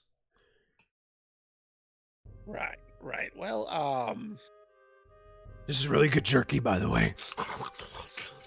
we'll let you get back to it then. Oh, don't drink fluid. Nope, we won't. Makes can't talk and really hurts the head. Good to know. Hazel will toss more rations at them. Okay, you toss it and they all immediately like start fighting over it. That's mine. Hey, I threw enough for each of you. Share. So we're just gonna close that Yeah. door. Okay. Hearing that, Orkon's going to look at Selena. Do you think it would help if we bottle some of that up and feed it to Odd? I don't See if it know. stops him from speaking. It could make it worse. I don't know if we want to risk that. I'm Fair just enough. kind of stares blankly at a wall. They said they needed food. Do you think we should plant some stuff for them? I like that Rooney Runes in chat. Remember, forests are friends, not food. I like it. And what? I mean, they're not gonna tend to it. If we teach a man how to fish, Right, but if we plant the food for them, I mean, they What can eat if? whatever comes from What it. kind of food do you want to plant for them? I'm not following the plan here. I know what he means. I'm not quite sure what will show I up. want him to say it. Well, I have this lovely little bag of beans. No, don't do those. We could fry up the birds. But we don't I have think- the birds. I they think said we've there's done birds up everything here? we can for them. Let's just call this a no conflict win. And Hazel just starts going back to find Filch. No, Filch would have been kind of like with you guys the Yeah. whole time, just in the back, but. And. John's continues going to to make his follow. way back out pretty much staying fairly close to everybody else, but heading back out to that corner to start looking down here Mhm. for that Before associate we path go- that shot him. Before we go that way, I was thinking, what if we followed the oily like liquid? What if it's flowing from the Colossus? He That's has a what point. we did. It led up around the corner. Yeah, but back over here, there was another way. It went back up. I can't see where here is. I go up and then back to the left. Hmm. I mean, Ah. this way. Over here. Right, well. I don't know. He didn't run that way. And I think we need to deal with that before we're in the middle of something else. And this person comes running up from behind us and shoots me again. I mean, if it's just one of those Warforged that we've encountered before, he can't do that much on his own. Really, because the holes in my chest say otherwise. I mean, they've literally never been able to get through my armor. Oh my gosh. Hazel turns to Filch. Hey Filch, question. Yes. Mercy says you're cool, so we think you're cool. Oh. But apparently somebody else in here who is the same make as you shot Orkon. Oh. Would that be somebody you were with or somebody you were He fighting turns to against? Orkon. I'm so sorry about that. Hearing that this happened. It is not the first time. He looked like this and will recast Alter Self to take on that appearance. Stop wasting spells. Filch, It's an elder. Anna, It's a Filch warlock thing. pulls We can out do a blade and like gets into like an attack pose. No, it's still all friends. Still You him, don't, still you him. don't need to. He can change his Takes off appearance. running. Stop it! Concentration, get away. I'm sorry. I thought I was the insane one. Oh my god. Didn't run Oh. far. I'm just about 20 feet south of forest. We can take a look down this way. I just don't want to go too far from That the is a way blade. we want to be going. That's They a are what, very Filch? dangerous. A blade, So that's not your friends. not friends. So if we see them, we're allowed to hurt them, and you're not going to get offended. They will try to kill all of you and try to convert me to their ways. So we hurt them first. Absolutely. Or Good they will deal. they will kill you. They can try. Sounds They They've already certainly tried. already tried. Okay, I just wanted clarity on the situation. I don't know where we're going. Hazel Neither do looks- we. I'm hunting a attempted seems- murderer. So it seems like you guys have two directions. You a forest is found a way to the northwest, and then we've got this hallway that's for this cave that leads to the south. Orkan's gonna look at Forrest. Forrest, does that route you found, does it seem to ascend, or is it just staying on the same level? Well, I didn't get a good look at it, so I was kind of running after you. Okay, well, let me at least take a stroll down to the end of this hall and see what is around the bend. All right, let's see. Like, if we find another fork, I think we should go back the other way. Yeah. So Orkan's just gonna take a walk down, trying to meander it so I can keep Forrest in my line of sight. Okay. Up, never mind, he's coming down. You're following this cave. It does turn around a bend, and it seems to make kind of like a complete turnaround as it starts to go into another section here. I'm going to read you a little bit of box text as you get close to the right there. I believe, yeah, this is the right one. Okay, so aside from a narrow passage, you see a 10-foot tall toe section of the Colossus's foot that has collapsed. Oversized, skull-shaped mushrooms pockmark the heap of debris that marks the rough division between the Colossus's interior and the adjacent cave. At the chamber's far end, you guys see motes of dust and debris that float in a cylinder of glowing green light that stretches from the floor to the ceiling. And that cylinder of light seems to continue to flow upward into Landro's leg. Oh. So maybe that is the way up. You're gonna back around the corner.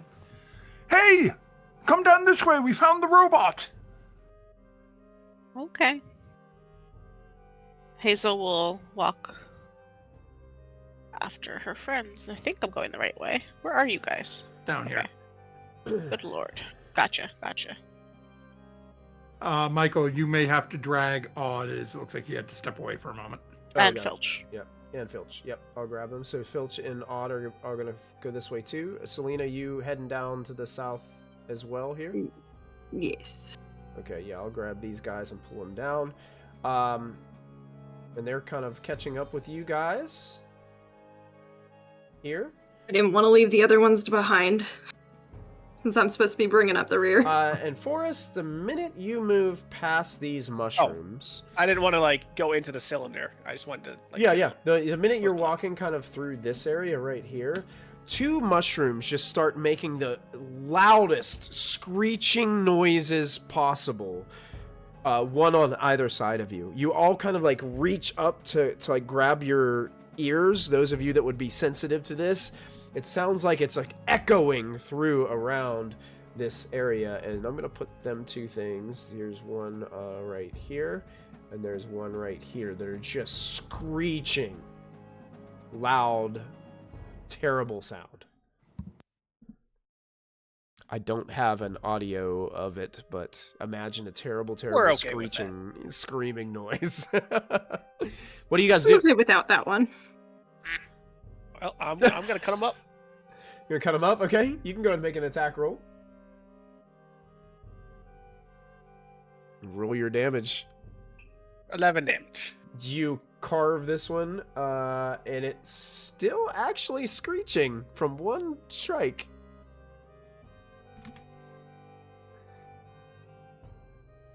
How about now? Is it still screeching? Definitely not screeching anymore as the Sunblade just carves down in, gets rid of one. The other one on the other side is still going. Does anyone want to do anything about it? I'll fire off a couple of Eldritch Blasts at it. Okay. Go ahead and roll your attacks. And it disintegrates. And there's no more sound. I think we may be wasting our crits here, guys. You know? Yeah.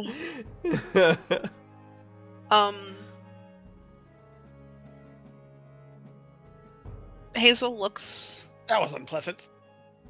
Yeah. The cylinder. You said the debris is like free floating in it? Like it's not... Let me double check what I read just to make sure I had it. Yeah, like little motes of dust and a couple pieces of debris are floating in the cylinder, yes. I'm gonna grab one of these mushrooms that I just sliced into tiny little pieces. Oh, yeah. And throw it into the cylinder. Okay. You throw it into the cylinder, and it just seems to kind of float there in that light. I think it's some kind of anti-gravity effect. Oh, fun! We can fly again.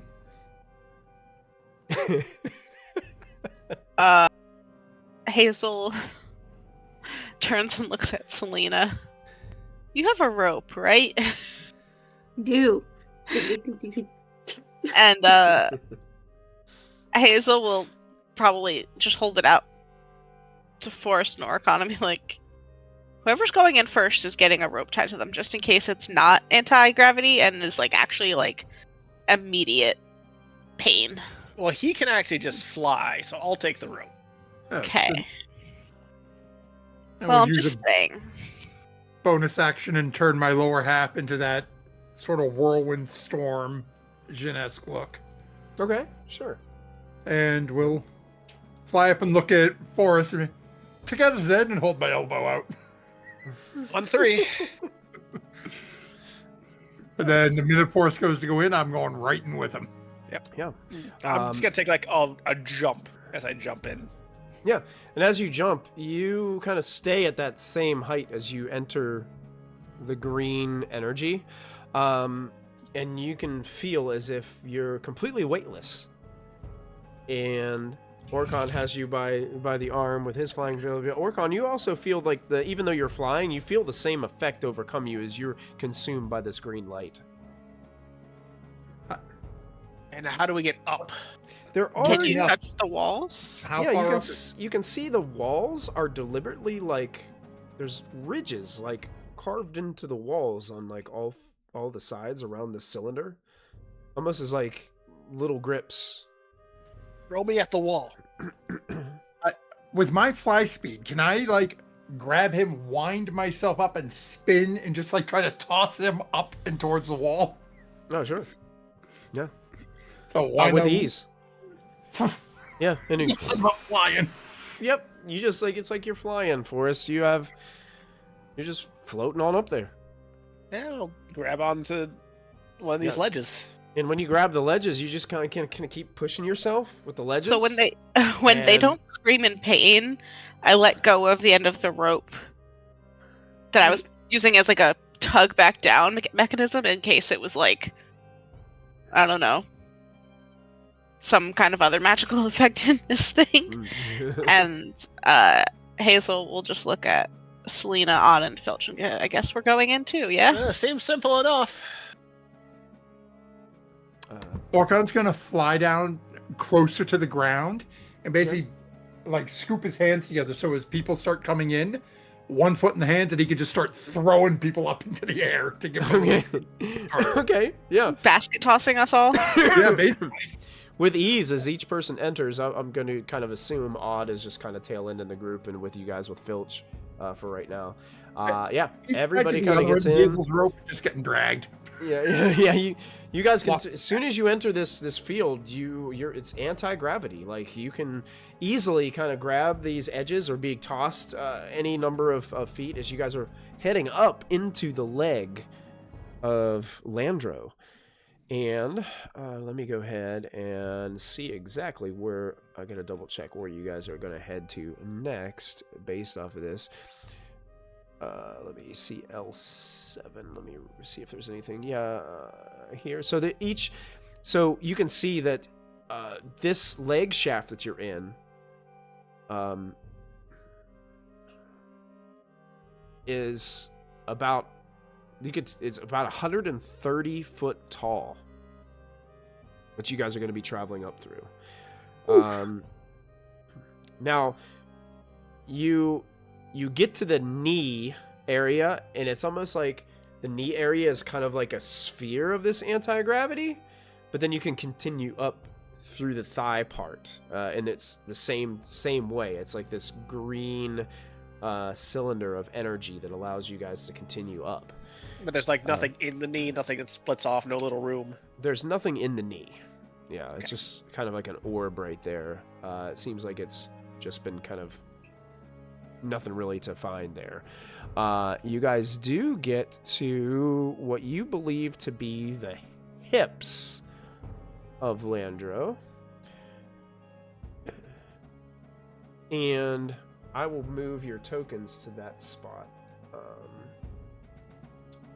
As this was the knee, and now you're in the hip, where the kind of cylinder ends into just like another orb like was in the knee, but you can see there's an open area as I shift ping you guys to your new location. You should be able to see right here as you're in the hips.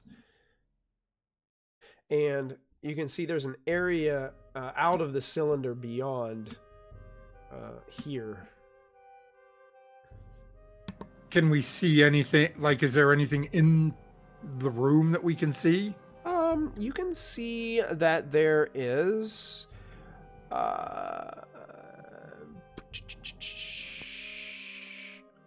it looks like there's a weapon rack in this room with a few weapons on it. And our path upward just stops here, right? There's no more above us. Upward stops here. There's nothing above you. It's like you're in another one of those spheres of green anti-gravity magic, and then it just ends at the top. There, I'll push off the wall. Does it go get all the way to the door? Yes. Yeah, so you can easily like get into that location without having any kind of issue. Follow Forrest. Yeah, so like right where Hazel's token is currently, that's where the weapon rack is. Everything's kind of like mounted to the wall. You can see there are 2 halberds and 1 hand crossbow with a case of 20 bolts sitting there. Do we need more stabby things? Shooty things? I mean, not super useful compared to what we currently have, but no reason not to take them with us. If we take them, somebody else can't grab them and use them against us. Call, This is a Selena, very valid point. you got room in that bag? We'll I do. start shoving them in the bag of folding. Okay, sure. Yeah, so you can add 2 halberds, a hand crossbow, and a case of 20 bolts. And I assume this other one is the other leg, and it just goes down. It looks exactly like the other side. You can almost assume that's the other leg that travels downward. What about the space above us? That is another well of anti-gravity magic. But let me see something very quickly. You can see that it leads up a good ways from the hips into the abdomen area of Landro. Maybe we can find his heart. And the other leg only goes down from here, right? It doesn't have a path up? It only goes down, yes. Yeah, it does seem to be the only way to go. Okay. Does this one hurt? And Organ's just going to step into it. Yep. You're immediately like floating as you step into it. Same kind of sensation. Weightlessness. Does it also have the little ledges to pull myself up? Yep, it also does. Yep. This chamber's a little bit, it's a little tighter than the legs were, but it's still does the same kind of magic. Yeah, up we go. Okay, so you guys all jump in as well, unless somebody was doing something else. I don't want to just assume everybody was, Following. Organ will do the same don't split thing. the party shirt that I've got on tonight. Excellent. Yeah, Orcon's just like helping, keeping flying and keeping everybody moving along. Orcon and Forrest, as you guys get up there, I would probably say the 2 of you probably notice this first. It seems like there is rubble blocking when you guys get up to this next spot. There is a cave-in within Landro's spine area here, which prevents access above any further. But No you way to guys- squeeze through or nothing? It's completely jam-packed of debris. Last stop. Do I think it would be possible to, with enough force, to sort of clear the debris out of there? It appears that this, unless you had something that was pretty heavy duty, you're not sure how, like, the distance that it was from where you guys traveled from the hips to the abdomen was a pretty good ways. So this could be like a huge lodge of. You have no idea. You could that attempt could be going something. the whole way up. Right, but if we get everyone out and then there's no telling if you break it and it all falls, could you make the situation worse? There's also that. If we Who knows can't what kind of get damage out. that caused. Hold on, let me check what something says. Crap that I can see. The terrible thing in the spell description. Yep. The Famous last words. requiring sight.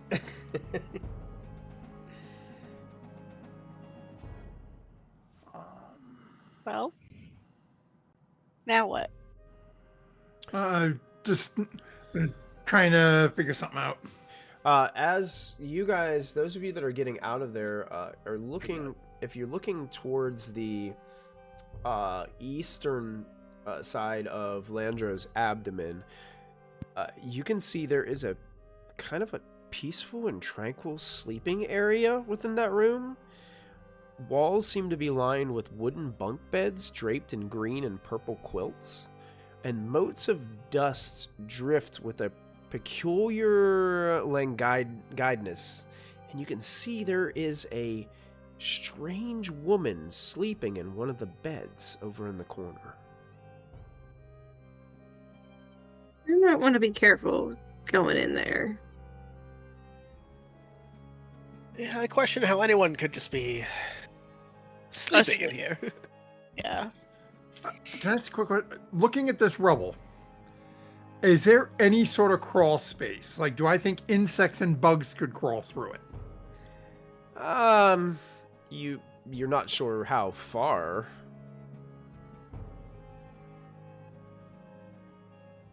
How about sprites, which are tiny creatures? Probably not a sprite. Okay. If I can get a familiar up there, I can arcane gate it.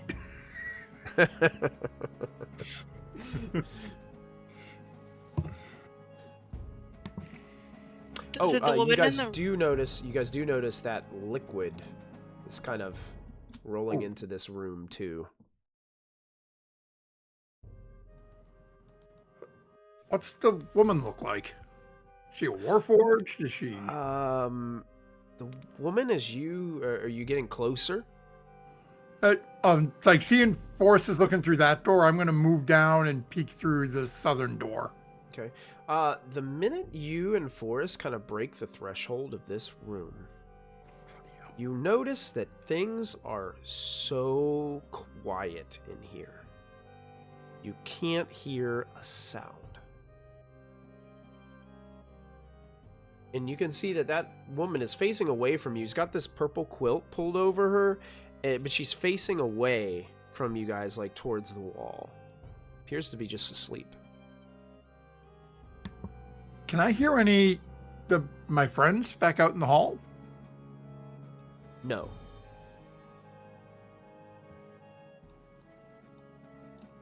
Step out of the room. Can I hear them now? Yeah. Oh, it's a very quiet room. Quiet how? Can you hear me from over there? Nothing happens. It seems to be ensorcelled so that no sound can permeate. Did I hear my own voice when I said that?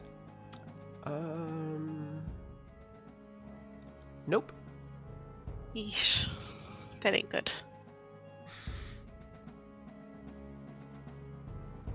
So the entire room is a zone of silence. Hazel just, wherever I am, there goes, nope, nope, nope, nope, nope, nope, nope, nope. Because basically everything I do requires a sound. Selena's gonna watch Hazel do that and hear her saying nope and be like, wait, what does that mean? And she's gonna take a big step away from it. Okay. Hazel would just look at Selena and she would just say, my magic is useless in there if I can't say anything. Orcon, before you walked back out of that room, You heard a voice telepathically in your head. A female's voice. Saying... You hear, like, a yawn.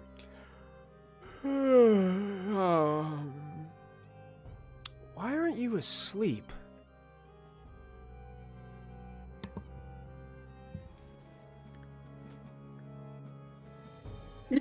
Are you intentionally muted? I need to.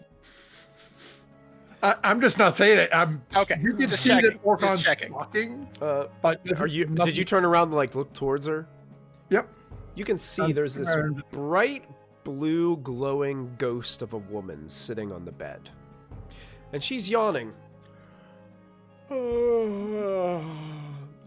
You can talk to me using your thoughts. Oh, well, wonderful. Why didn't you start with that? This is quite an ingenious room you have here. Absolute silence. I love it. I'm not sure Even what kept me from my tabaxi friend. Yeah, it needs to stay quiet. This is a bed chamber. What brings you here? You're the first... I was going to say normal, but you seem semi-transparent, so... It seems I've been trapped here. Never got an opportunity to leave. What has you trapped here? Perhaps we can assist you and get you out. I was asleep when everything happened, so I stay asleep. Well, that may be why we are not asleep, is we were not here when it happened. One moment. I'll stick my head out. Everyone, she's alive. Well, but she's dead, but she's awake, but she's something. She's conscious. And step back in. Okay, Sorry about that. Had to fill in the traveling companion so they don't think I'm in here losing my mind. But I might be losing my mind. I'm really not sure. I guess I don't have very many answers, but I could share my dreams with you. If you're willing. How would that work? All you have to do, and she holds out the palm of her hand, is touch my palm, and I can share them with you.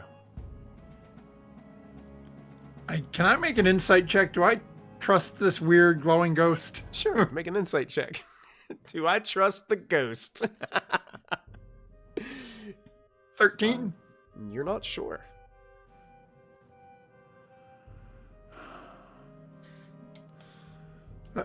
What will your dreams show me?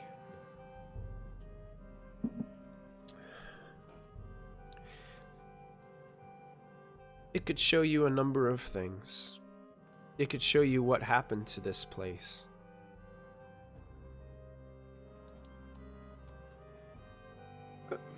One moment, please. I'm going to step back out. Seeing Selena and Hayes right there. Oh. The strange ghost lady is going to show me what happened. Do you still have that rope, Hazel? It's around forest, but yeah. Okay, It's Selena's rope. That works well. I'm going to take the other end, tie it around myself. If anything goes funny, rip me out of the room. We just Okay, started but a new poll for chat. Should they trust the ghosts? How will we know? Whether we if should or not, I think he's going to. Hazel, before he goes back in, will grab Orcon's arm and just say, "How will we know if things have gone bad if we can't hear you?" Well, if he disappears. If he disappears, what good is a Yeah, rope? that's... But, Tug on the rope 3 times? Well, we should test the rope to make sure we can actually get tension on it as soon as you go in before you go very far. just steps right back into the room. I pull him back out. Okay. Does it work? It works. Okay, good. Seems to be no resistance. Just very quiet. And You I am find- still flying at the moment, so... Odd is kind of just staring at this happening, registering it. Hazel, I'm looking at you. What do you say?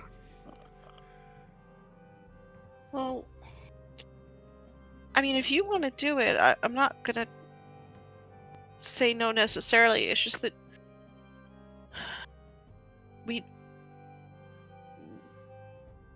can't she just tell us how to go on without having to show you her dreams? I don't understand the reason for delaying. It's a ghost, so like. Yeah, that apparently was here when everything went bad, so she would reasonably know the structure. Yeah, but things are odd sometimes with ghosts. They don't always have all of their memories. They don't always know everything that's going on around them. I know how we can tell if something goes sideways. I'm going to look over in this corner because we've got a couple people who still have light sources on them, right? Yes. Yeah, if So you were I'm still gonna holding the light on Hazel, how long does the light spell last? Is it an hour? An hour.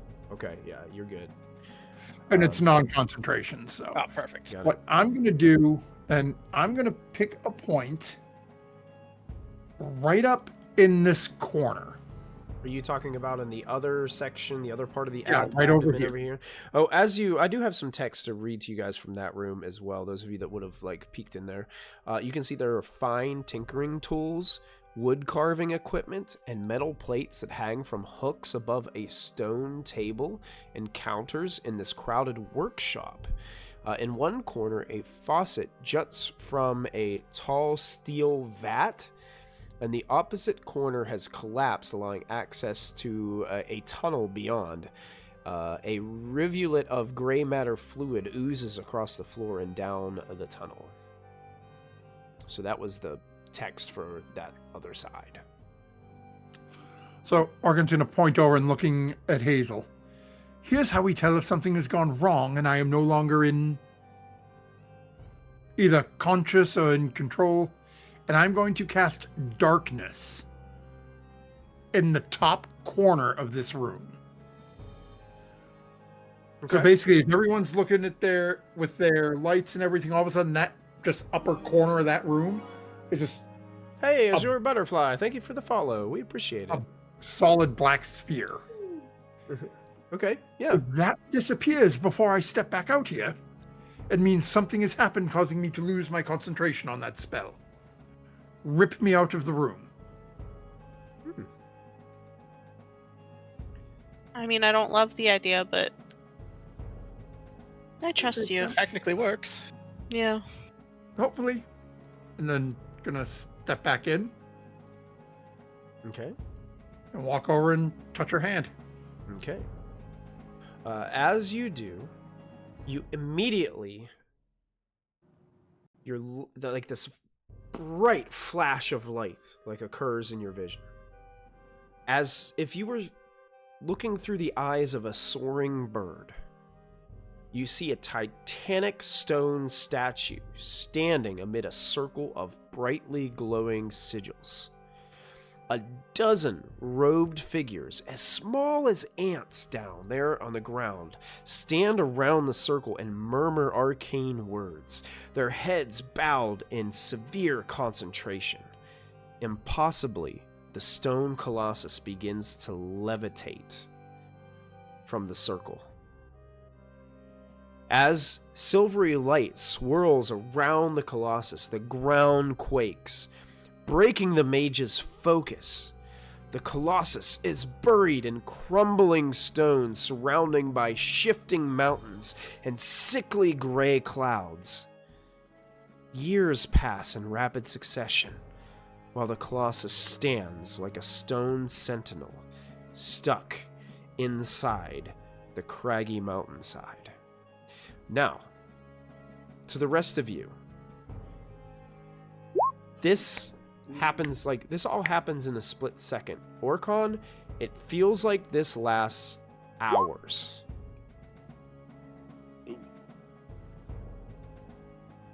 But within a second, you kind of pull your hand away, and That's the vision that you received. Yes, the chat says that you should trust the ghost. It's a good thing. Worked so far. Well, what? So that is why it's in the mountain. Thank you, but that doesn't tell me how to free you.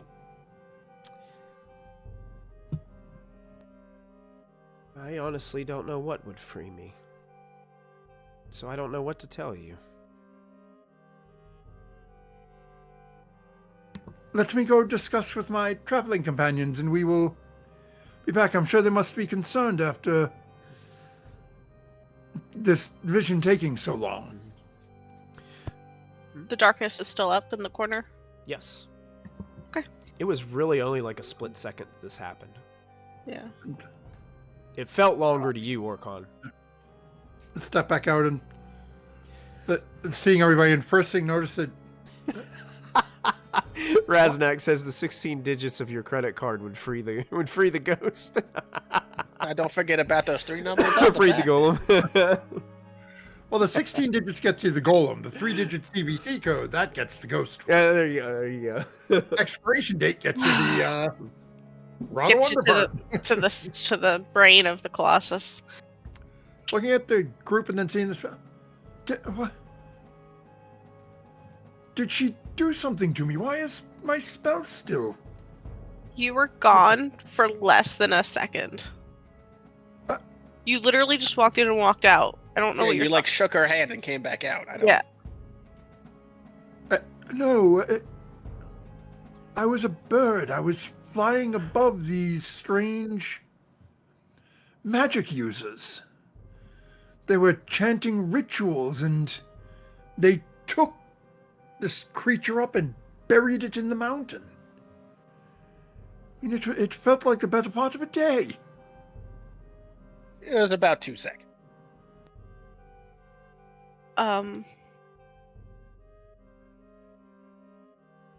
So you learned how this got stuck in the mountain, but did you learn anything else? No, she appears to not know anything else. Doesn't even know why she's trapped here. And unfortunately, I'm not much of one for dealing with the undead, so not quite sure how to pass her on. Hazel will... I can't even select myself. There I am. Poke her head into the room and kind of bow at the ghost so she recognizes that I'm coming in. And kind of waves because she knows she can't talk. Yeah, the ghost is continuously just sitting there, looks real sluggish and tired, and just goes, oh, you hear the yawn in your mind. Hey, thank you so much for the raid. We appreciate it. Rolling Nomads. Okay, Nomad Raiders. Yeah, Nomad Raiders. Good to see you guys. Welcome to Vecna Eve of Ruin here at Proficiency Bonus. Hazel will... Hey, when she thanks for hears the follow. yawn. It's so funny watching all this stuff just happen on the stream. Oh yeah, Rolling Nomads, Ravens Nomads, thank you guys. We appreciate it. Nomadic raid, I love that. That's cool. Less of a raid and more that he just decided to come this direction. That's right, yeah. I love that. They wanted to meet the ghost. I love it. As they all run away from the bad joke. How dare you? The Anyway. game's going very well tonight. We're having a blast. They're in a heavy RP situation here as they run into a ghost. And they're getting visions from this ghost currently about what exactly happened to this place. When Hazel hears the yawn in her head, she'll take that as a potential to try to communicate with the ghost. And will say in her head, do you have any other dreams that you think might be useful? Unfortunately, this is the dream that continues. It's constant. Happens over and over and over again. I can't escape it. It's just who I am now. So Who are you actually? What's your name?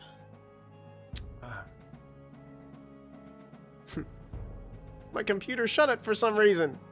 Stop that! Make it beyond. Yeah, this was a bad night and a bad time to run into the tired ghost. My name Yeah, I'm is so tired. Alamar Vatashi.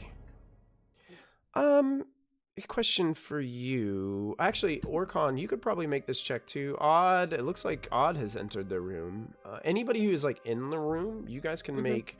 Go ahead and make a history check for me. I'm not sure if you guys would have any knowledge of this or not, but we'll go ahead and let the dice decide for us. Okay. History, you said? Okay, yeah, history. Oh god. I'm so good at history. Just the best. Oh yeah. Odd and Orkon would probably have some.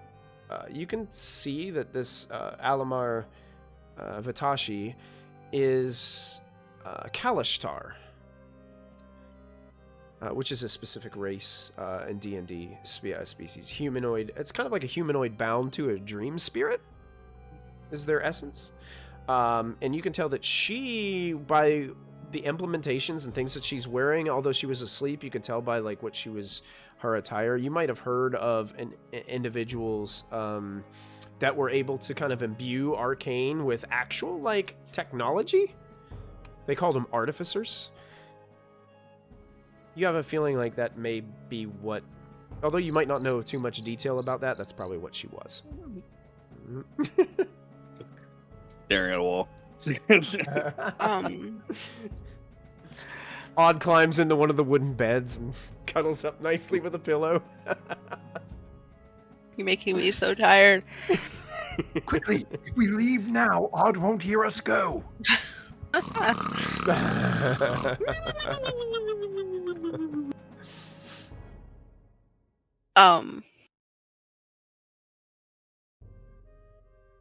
Real quick, welcome Raiders. If you tune in next week, we are doing a giveaway. You're more than welcome to come visit us. Yeah, we'll be having 3 giveaways that night. We've got some mystery boxes with some sweet dice and miniatures in them and stuff. So, yeah, definitely. Don't miss it.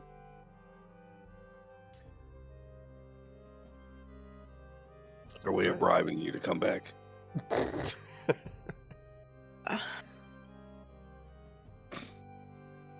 Hazel just nods at her and turns to her friends and kind of comes back out into where she can talk out loud. Mm-hmm. And we'll just say, if she wants to move on and she'll look at Forest, do you know how to do anything like that? You're like the only person with some religious sensibilities here.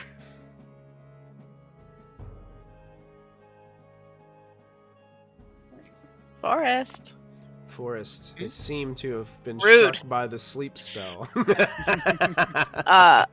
Hazel asked if you know how to help a ghost pass on because you're the only one with religious sensibilities. Not with more to go on than what we've been told, quite honestly. Like, you remember the ghost we met well over a year ago now, but, we found out more details about their past to help them. Wait, that murderous metal man is religious? You're the one who constantly mocks my religion. How did you not know this?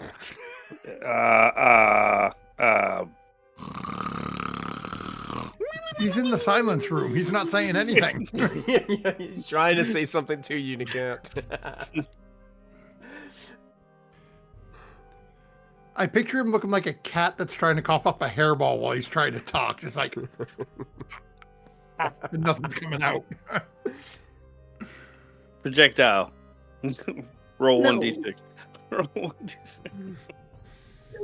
Kind of different in every case. Like, zombies, it's not, there's no soul involved.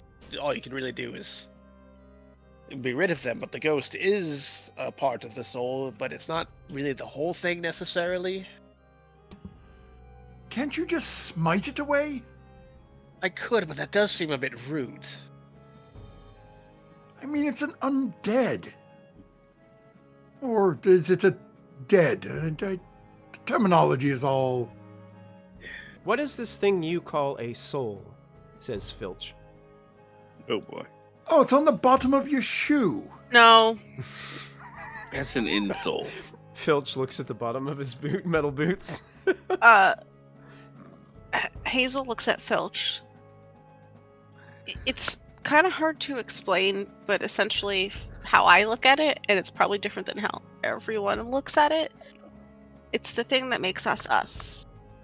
My soul is different from Selena's. Selena's is different from Forrest's, so on and so forth. It's Do you our think nature. I have a soul? I don't see why you can't have one. That's great news. Same software, different case. Oh my goodness. What he said. Filch seems content with the answers that you've given him, and he shuts up. Do we continue trying to make our way up? I mean, I don't see this... Well, the history lesson was fascinating, and somehow you all got frozen in time while I was gone for all those hours, but... Yeah, you weren't gone. You were standing there, you shook our hand, and then you came back to us. From your perspective, from mine, I was a bird flying above, looking down. And you know what was funny? I could see the ground. There was no mist. Well, think about it this way. You've had a dream before, yes? Where days, maybe even years have passed. Same concept, really. No, I don't sleep. I had the same exact feeling that I was flying and everything when I had a water-deep martini the other day. Maybe it's something similar, maybe. We've been together for a long time. I don't remember you having a martini. Look, I do different things as a child, okay? Somehow I think you shouldn't be doing as a child. Feel like I need to report you to the authorities when we get back wherever. When we get to Sigil, You- CPS is you- going to be waiting for us to Cue collect the Puss in alcoholic Boots, child. Puss in Boots eyes again. You can you guys can see as you're starting to move and talk in this room and just have this brainstorming. Alamar Vatashi, her ghost form kind of just lays back down and takes that same kind of posture as when you first saw her.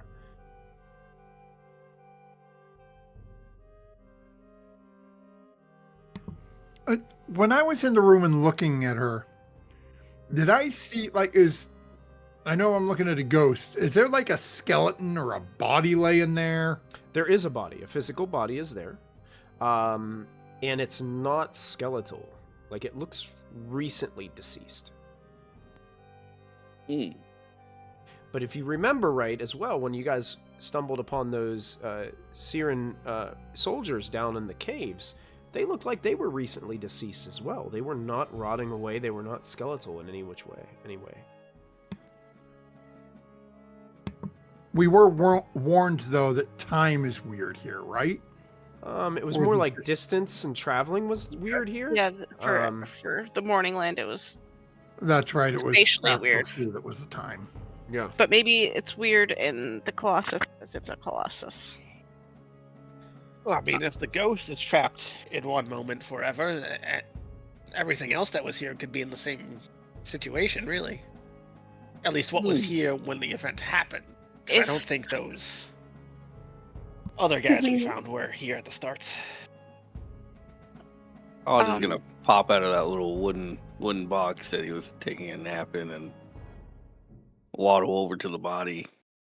Okay. Put a hand on its forehead. Okay. You put a hand on its forehead and identify. Cast identify. Yep. Okay. You learn whether any ongoing spells are affecting. Oh wait, sorry, the wrong section. If you instead touch a creature throughout the casting, you learn which ongoing spells, if any, are currently affecting it. It does have But a you can't verbal cast component. It's verbal. Yeah, it does have a verbal component, and you are unable to hear anything in here. So there's no. Oh, okay. Yeah, so you wouldn't be able to cast that. All right, so I'm going to Well, invest. You would cast it, but you'd lose it as you cast it to discover that. So. Okay, so since I discovered it, I am now going to use Subtle Spell to avoid the verbal component and cast Identify. Okay. Yeah. So two If spell he made it slots being casting invested time, in I it. think he would realize before he actually cast it that it wasn't yeah, working. yeah, it does. Yeah, it does have a.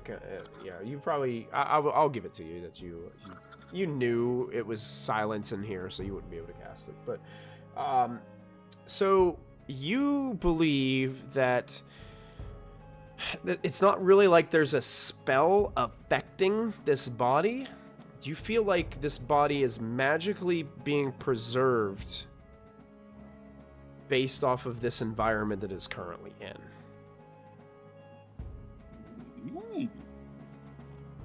So that's kind of like your, yeah, it's and you have a feeling like the same kind of thing was happened to those soldiers down in the cave.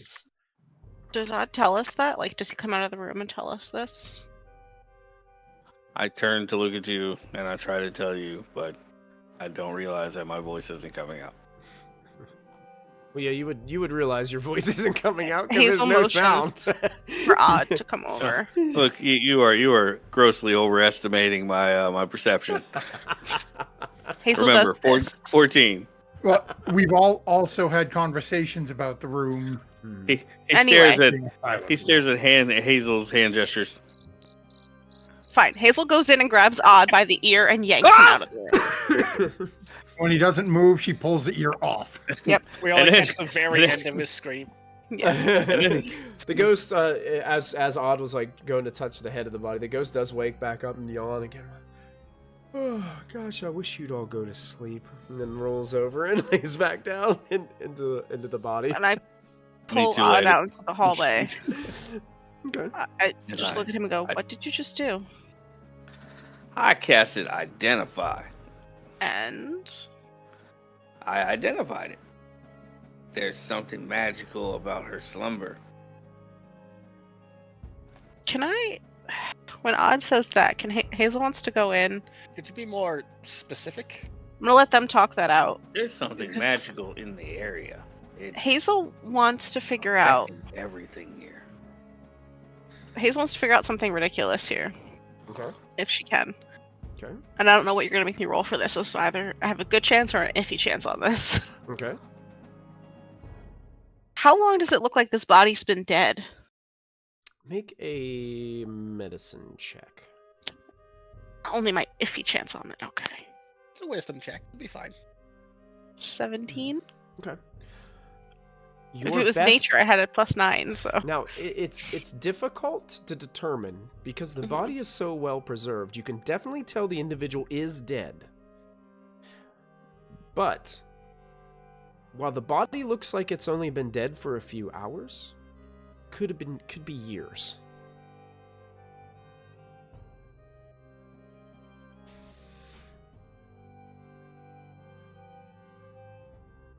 I mean, I almost kind of hate to say it, but if her conditions of being a spirit here is being trapped in that room, when we take the rod piece and everything explodes, there won't be a room anymore. I guess. Hazel comes back out looking sad, hearing Forrest say that end of his thought. And she's been gone too long for me to revive her. If we could pull her out, the body out, she maybe could have returned to her body, but it's been too long. It gets kind of a weird area again, doesn't it? Yeah. Should we ask her if she wants us to move the body? That would be the respectful thing to do. Especially if we're gonna make such major changes, and I don't really want to get haunted. If she can She's leave haunting this the room, area. not us. what Selena means is that if we blow up where she's haunting and then she still is a haunting figure, what if she comes and finds us because it's our fault? Yeah, that. And I guess 'Cause it's she not was sleeping. impossible. Hazel. Does anybody remember those hungry soldiers we fed? Yes. Not, What about them? That's not the Did same we ever thing. ask them how long they were here? They said a long time. Hazel I goes, don't think they were there enough to know how long. Yeah. Hazel goes back in the room and waits for her to get annoyed with our presence again and connects to my brain again. Yeah. Eventually, she does wake back up with a yawn. And I'm sorry. You're still awake? I'm sorry. I know we're annoying. I know. Question for you. Yeah. There's a chance that what we're here to do might mess with this room and therefore mess with you. Would you like us to take you out of here?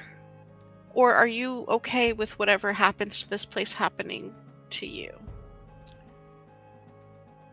I don't think there's any way you can take me out of here. What I mean is, and Hazel will motion to her physical body. Okay. Does it look like she understands that that's her body? Well, she kind of seems like she does. I look very pleasant.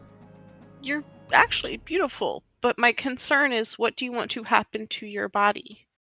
If this goes very bad, we could blow everything up, including your body. And that feels rude. I think if things were to blow up, as you say, might be what I need to move on. Okay. So you're okay with that if we leave you here and that happens? I've been trapped here for far too long. I just didn't want to disrespect your body by leaving it here in a potential blast zone. It's more disrespectful for you to keep bothering Waking me. you up. Yep, sorry. And Hazel She runs out of yawns. the room. And Hazel will tell everybody this. She says she's okay with getting blown up.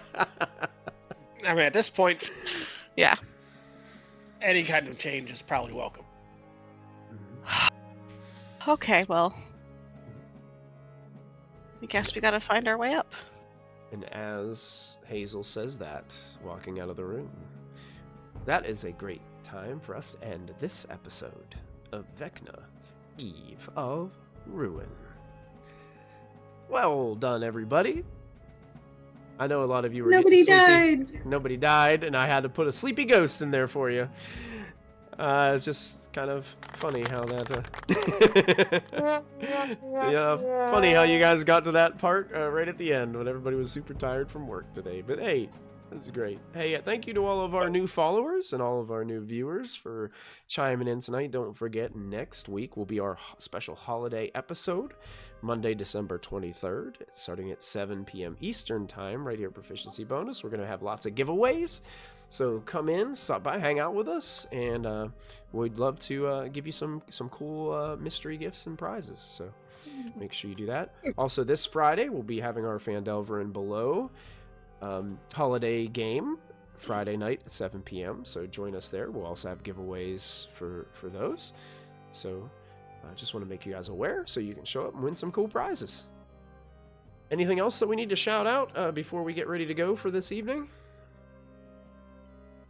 I think we'll be taking a week off following Christmas for the holidays. I will have the updated schedule posted on our Twitch and in our Discord. So if you're not a member of our Discord, I think the code is !Discord in our chat, and you can click that link and it will sync you to our Discord channel where you can have some additional chat with us about some of the campaigns that we have going on and the games we have available. We also have our YouTube channel, which has hours and hours and hours and hours of content that you can get lost in. So we would enjoy it if you went there and subscribed and checked it out. So I think that's everything for tonight. We're going to do our soft outro for our YouTube friends. So don't forget to add your proficiency bonus, everybody. And we'll see you next time. Do it.